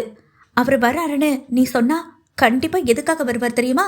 என்னை திட்டுறதுக்காக தான் வருவார். ஏற்கனவே என்ன ஏமாத்துக்காரின்னு பட்டம் கொடுத்து ரொம்ப கேவலமாகவும் சில விஷயங்கள் எல்லாம் பேசியிருக்காரு. அப்படி இருக்கும்போது மறுபடியும் இங்கே எதுக்காக வருவார்? என்னை திட்டுறதுக்காக மட்டும்தான் வருவார். என்னால் மறுபடியும் திருப்பி திட்டெல்லாம் வாங்க முடியாதுப்பா. அவர் பேசுகிற கேவலமான வார்த்தைகளை கேட்டுட்டு இருக்கவும் முடியாது. நான் வேற எங்காவது போகிறேன். நான் இப்போவே வேலைக்கு வர போகிறது இல்லைன்னு ஃபோன் பண்ணி சொல்கிறேன் என அவள் ஃபோனை கையில் எடுத்தாள். அந்த ஃபோனை சுந்தரி வெடுக்கென்று வாங்கி கொண்டு, லூசு மாதிரி பேசாதையிலா, அவரோட வாழ மனசு தவியாக கிடந்து தவிக்குதுன்னு சொல்கிற, அப்புறம் கொஞ்ச நேரத்திலேயே நான் போக மாட்டேன்னு மாற்றி பேசுகிற. உன்னை என்ன தாண்டி பண்ணுறது? இளமதி என்னவென்று சொல்லுவாள்? அவள் காதலித்தது அந்த 3 மாத காலத்தில் அவனுடன் இருந்த வசீகரனை மட்டும்தான். அவளுக்காகவே அவள் பெயர் சுட்டிக்கொண்ட நெடுமாறன் என்ற வசீகரனைத்தான். மீண்டும் அது தற்போது நடக்காது என்பது அவளுக்கு நன்றாக தெரிந்த விஷயமே. அதனால்தான் அவனை விட்டு விலக பார்க்கிறாள். பார்த்து கொண்டே வாழ்ந்து விடலாம். ஆனால் அவன் வாயிலிருந்து பேசும் சுடுசொற்களை கேட்டுக்கொண்டே எப்படி அவளால் வாழ முடியும்? எங்க பாரு, அவர் உன்னை லவ் பண்ணுறாருன்னு தான் நான் நினைக்கிறேன். அவர் மனசுக்குள்ள எங்கோ ஒரு இடத்துல நீ இருக்க. சொக்கந்தான் சொன்னார், உன்னைய பார்க்க அவரை நேரடியாக வரதான். நாளைக்கு அவர் உன்னைய பார்க்க வராரு. நீ உன் வேலையை விடுற. அதுக்கப்புறம் என்ன பண்ண போற? இங்கிருந்து வேற ஒரு இடத்துக்கு போக போறியா? அவளின் எண்ணத்தை சரியாக கணித்து விட்டாள் சுந்தரி. ஆமாம் சுந்தரி, இனி வேலையும் இல்லை, ஒன்றும் இல்லை. நான் இங்கிருந்து என்ன பண்ண போகிறேன்? வேற ஏதாவது இடத்துக்கு போய்தான் ஆகணும் என்று தன்னுடைய டிராவல் பேக் எடுத்து அதில் தன்னுடைய துணிகளை வைக்க போனாள். அப்பொழுது அதையும் வாங்கி தடுத்து நிறுத்திவிட்டாள். சுந்தரி, போதும், பேசாமல் பைய கொடு. ஏய், இப்படி ஊர் ஊரா பரதேசம் போக போறியா? என்னடி வாழ்க்கை இது? இப்படி நிம்மதியே இல்லாமல் ஒரு வாழ்க்கை வாழ்கிறதுக்கு பேசாமல் நீ அவர் கூடவே போய் ஒரு வாழ்க்கையை வாழ்ந்துட்டு போயிடலாம். ஐயோ, உனக்கு எப்படி சொல்லி புரிய வைக்கிறது? காதலும் இல்லைன்னு சொல்லிட்டாரு. அட்லீஸ்ட் வாழ்ந்தாவது பார்க்கலான்னு சொல்கிற. ஒரு பொண்ணாக மதிச்சு எந்த சுடுசொல்லும் பேசாமல் இருந்தாலே எனக்கு அதுவே ரொம்ப பெரிய நிம்மதியாக இருக்கும். அவருக்கு என்னைய பேசணும், எதையாவது சாக்கு போக்கு காமிச்சு என் மனசை சாகடிக்கணும். அதுக்காக எல்லாம் அவர் கூட என்னால் வாழ முடியாது. ப்ளீஸ் என்னை விட்டுடு, நான் இங்கேருந்து கிளம்பி போகிறேன். போதும், நிறுத்து.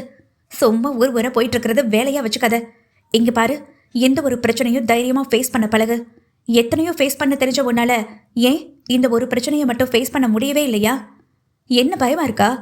எங்க அவரோட முகத்தை பார்த்தா அவரோடவே மறுபடியும் போயிடுவேன்னு பயப்படுறியா என்று சுந்தரி அவளின் தாடையை மேலே இழுத்தபடி கேட்டாள். இளமதியின் கண்களில் இருந்து கண்ணீர் முட்டிக்கொண்டு வந்தது. ஆமாம் என்று சொல்வதற்கு அவளுடைய கண்ணீர் அதற்கு போதுமானதாக பதிலாக இருந்தது.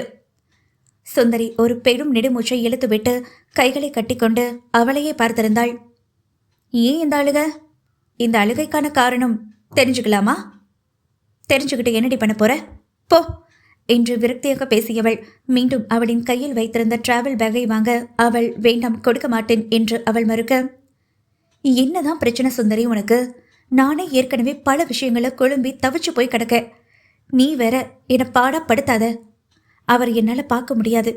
அவரை அப்படியே நான் பார்த்தாலும் அவர் கூடவே போகணும் தான் என் மனசும் சொல்லும். அவர் பேசுகிற வார்த்தைகளை கேட்டு அவர் கூட வாழலாங்கிற எண்ணமும் எனக்கு வந்துடுமோன்னு பயமாகவும் இருக்கு. ப்ளீஸ் தயவு செஞ்சு என்னை விடு.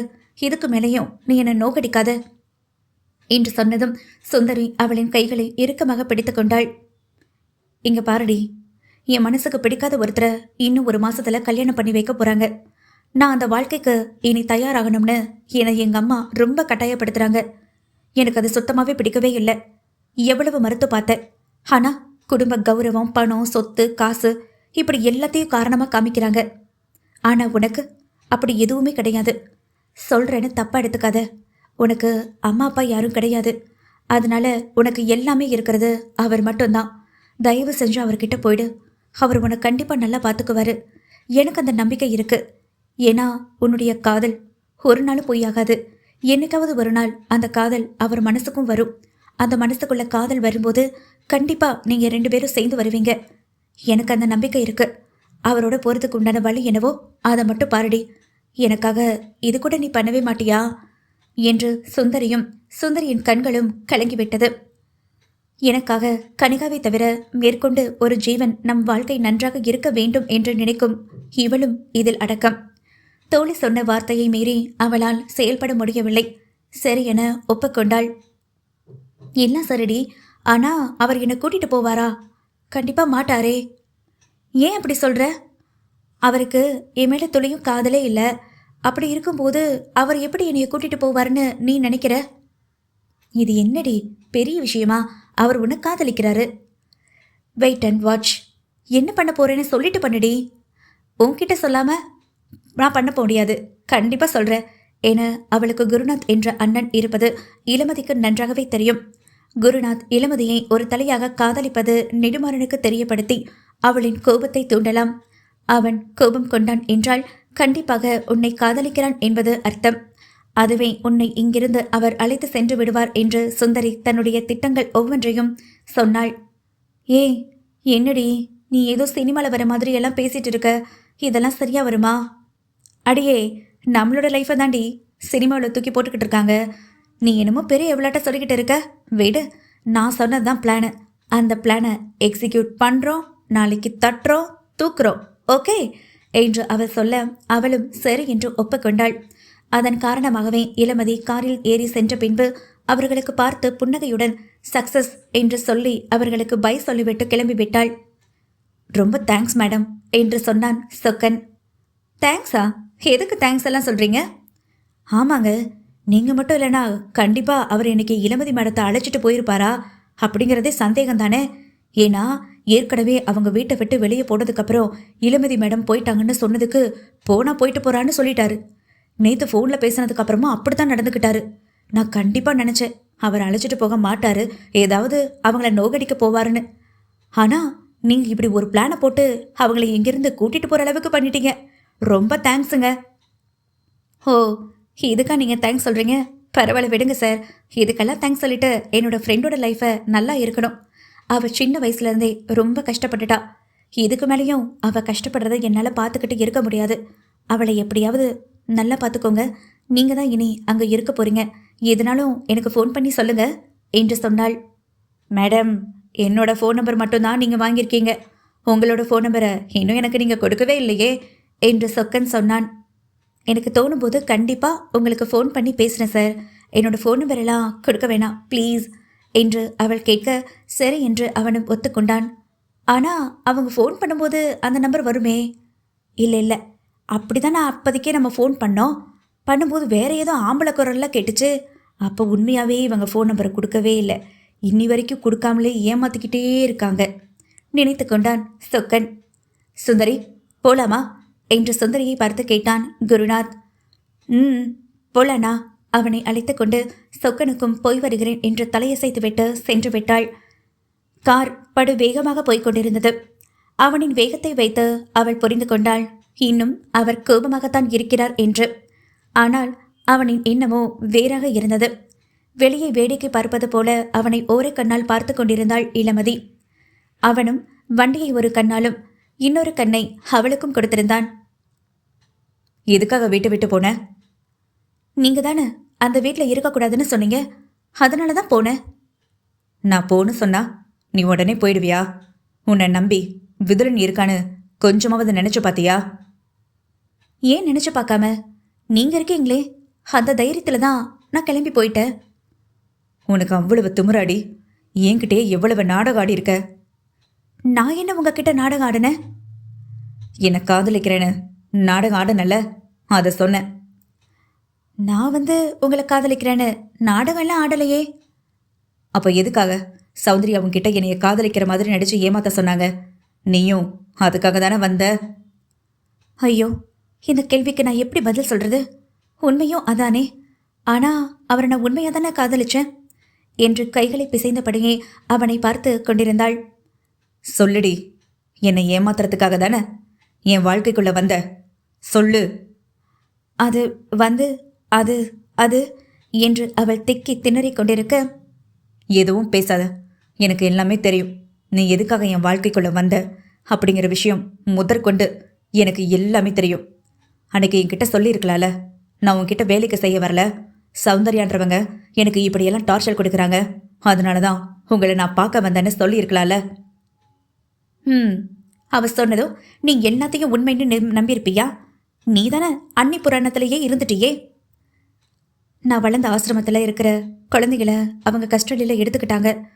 என்கிட்டயும் ஒரு டிமாண்ட் வச்சாங்க. எனக்கு அந்த நேரத்தில் என்ன பண்ணுறதுன்னு தெரியல. இது ரொம்ப பெரிய தப்பான விஷயம்னு எனக்கு தெரியும். ஆனால் வேற வழி இல்லாமல் தான் நான் இப்படி ஒரு முடிவை எடுத்தேன். என்னை மன்னிச்சிடுங்க என்று கையெடுத்து கும்பிட்டாள். இவள் வெறும் துருப்பு சீட்டு. இவளை வைத்து நாம் எதுவும் செய்ய முடியாது என்பது நெடுமாறன் புரிந்து கொண்டான். இவளை எதுவும் சொல்லி ஆக போறதும் இல்லை என்பதையும் புரிந்து கொண்டான். அவள் பட்ட கஷ்டம் அனைத்தையும் அவன் தெரிந்து கொண்டான். இக்கட்டான ஒரு சூழ்நிலையில் இழிவான செயலுக்கு ஒப்புக்கொண்டு வந்துவிட்டாள். அவளுடைய நேரமா அல்லது என்னுடைய நேரமா என்று தெரியவில்லை. அவளை பற்றிய தப்பான அபிப்பிராயங்கள் மட்டுமே அவனின் மனதில் பதிந்தது. ஆனால் அன்று நடந்தவை முழுவதும் தன் அண்ணனின் வாயிலாக தெரிய வந்த பின்பு தன்னுடைய மூளை மனது ஒரு நிலையாக யோசிக்க ஆரம்பித்து விட்டது. அவளின் நிலையை நினைத்து அவன் முழுதாக மனம் வருந்தினானோ என்பது தெரியாது.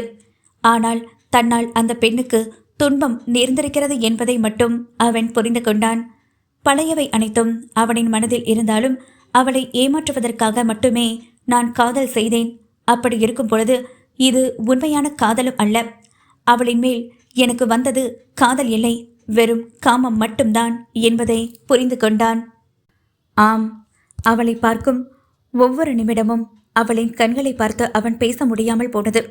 கழுத்திற்கு கீழே மட்டும்தான் அவனின் கண்கள் போய்கொண்டே இருந்தது.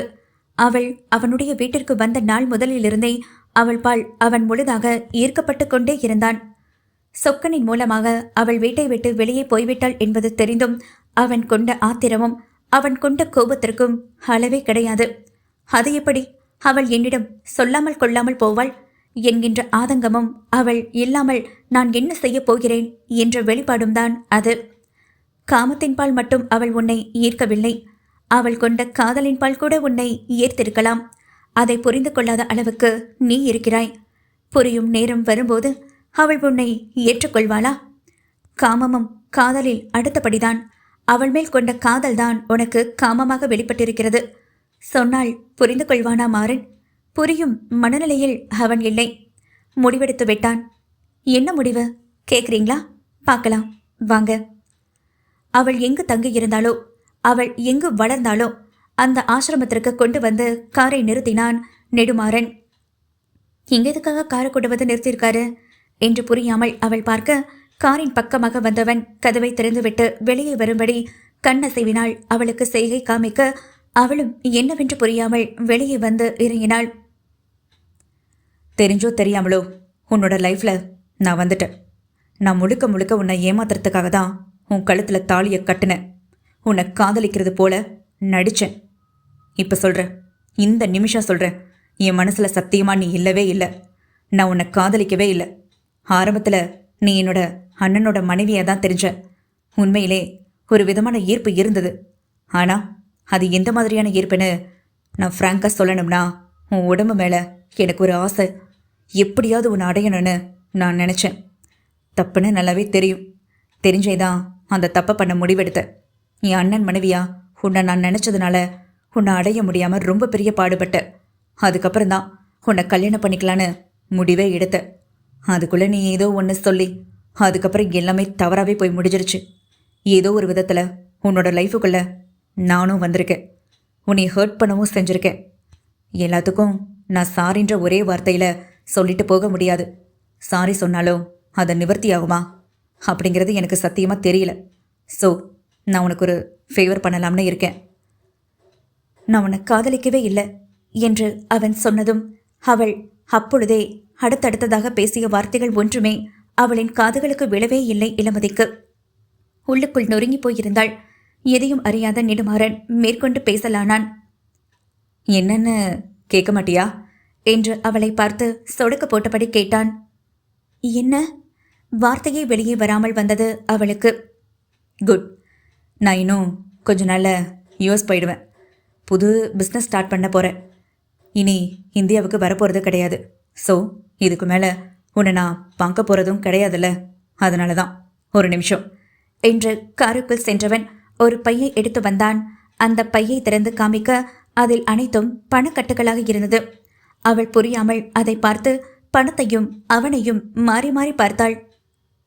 புரியலையா? நடந்த எல்லா தப்புக்கும் சாரி. முதல்ல நீ விஷயத்த நல்ல தெளிவாக புரிஞ்சுக்கோ. என்னை ஏமாத்தணும்னு நினச்சிதான் நீ இதுக்குள்ளே வந்த. உனக்கு ஒரு கஷ்டம், அதனால நீ வந்த. உன்னை பற்றின எல்லா விஷயமும் எனக்கு தப்பான செய்தியாக வந்தது. அதனால் எதுவுமே எனக்கு தெரியாது. ஸோ நானும் உன்கிட்ட தப்பான ரூட்டில் நடந்துக்கிட்டேன். அது எல்லாத்தையும் சரி செய்கிற விதமாக தான் இப்போ உனக்கு இந்த பணத்தை கொடுக்குறேன். பணத்தை வாங்கிக்கோ. நீ இதை வச்சு என்ன பண்ணணும்னு நினைக்கிறியோ பண்ணிக்கோ. இதை சொல்லத்தான் நானே உன்னை தேடி வந்தேன். ஆனால் அதுக்குள்ளே யாரோ ஒருத்தன் உள்ளே பூந்து உன்னை லவ் பண்ணுறேன்னு சொல்லி பிளா பிளா பிளா என்ன விலமோ நடந்துருச்சு. ஓகே, இந்தா பணம். அவன் பேச்சில் அதிர்ச்சியுடன் இருந்தவள் அடுத்து என்ன பேசுவது என்று புரியாமல் சிலை போல் நின்று இருந்தாள். பணம் எல்லாம் கொடுத்து உனக்கு நான் எவ்வளவு ஃபேவர் பண்ணியிருக்கேன். எனக்காக நீ என்ன பண்ண போற என்று கைகளை கட்டி அவளின் கண்களை கூர்ந்து பார்த்து கேட்டான். அவள் மீண்டும் புரியாமல் ஒரு பார்வை பார்க்க, ஓகே, நீ எதுவும் பேச மாட்ட, நானே பேசுகிறேன். அன்னைக்கு சொன்னேன்ல, நான் அனுபவிக்கிற எந்த ஒரு பொருளாக இருந்தாலும் அது என்னோட ப்ராப்பர்ட்டியாக வந்ததுக்கு அப்புறமா தான் எனக்குன்னு நான் எடுத்துக்குவேன். சொன்னது புரியுதா? உன் கழுத்தில் நான் கட்டின தாலி இன்னுமே இருக்குது. ஸோ நீ இப்போ எனக்கு தான் சொந்தம். பயப்படாத. நமக்குள்ள புருஷன் பொண்டாட்டி ரிலேஷன்ஷிப்லாம் எதுவும் இருக்காது. ஜஸ்ட் ஃபார் லஸ்ட் மட்டும்தான். நான் யூஸ் போகிற வரைக்கும் நீ என் கூடவே இரு. நான் போனதுக்கப்புறமா இந்த தாலியை கழட்டி தூக்கி எரிஞ்சிட்டு உன்னோட வேலையை பார்த்துக்கலாம். அதுக்காக தான் நான் உனக்கு இவ்வளவு பணமும் தந்திருக்கேன். புரியுதா? யூ சீட் என்று அவள் அவனை அறைய போக அவளின் கையை பிடித்து நிறுத்தினான். இடையை வலிக்க பிடித்து தூக்கி காரின் உள்ளே போட்டு மீண்டும் வண்டியை அவனது கெஸ்ட் ஹவுஸிற்கு விட்டான்.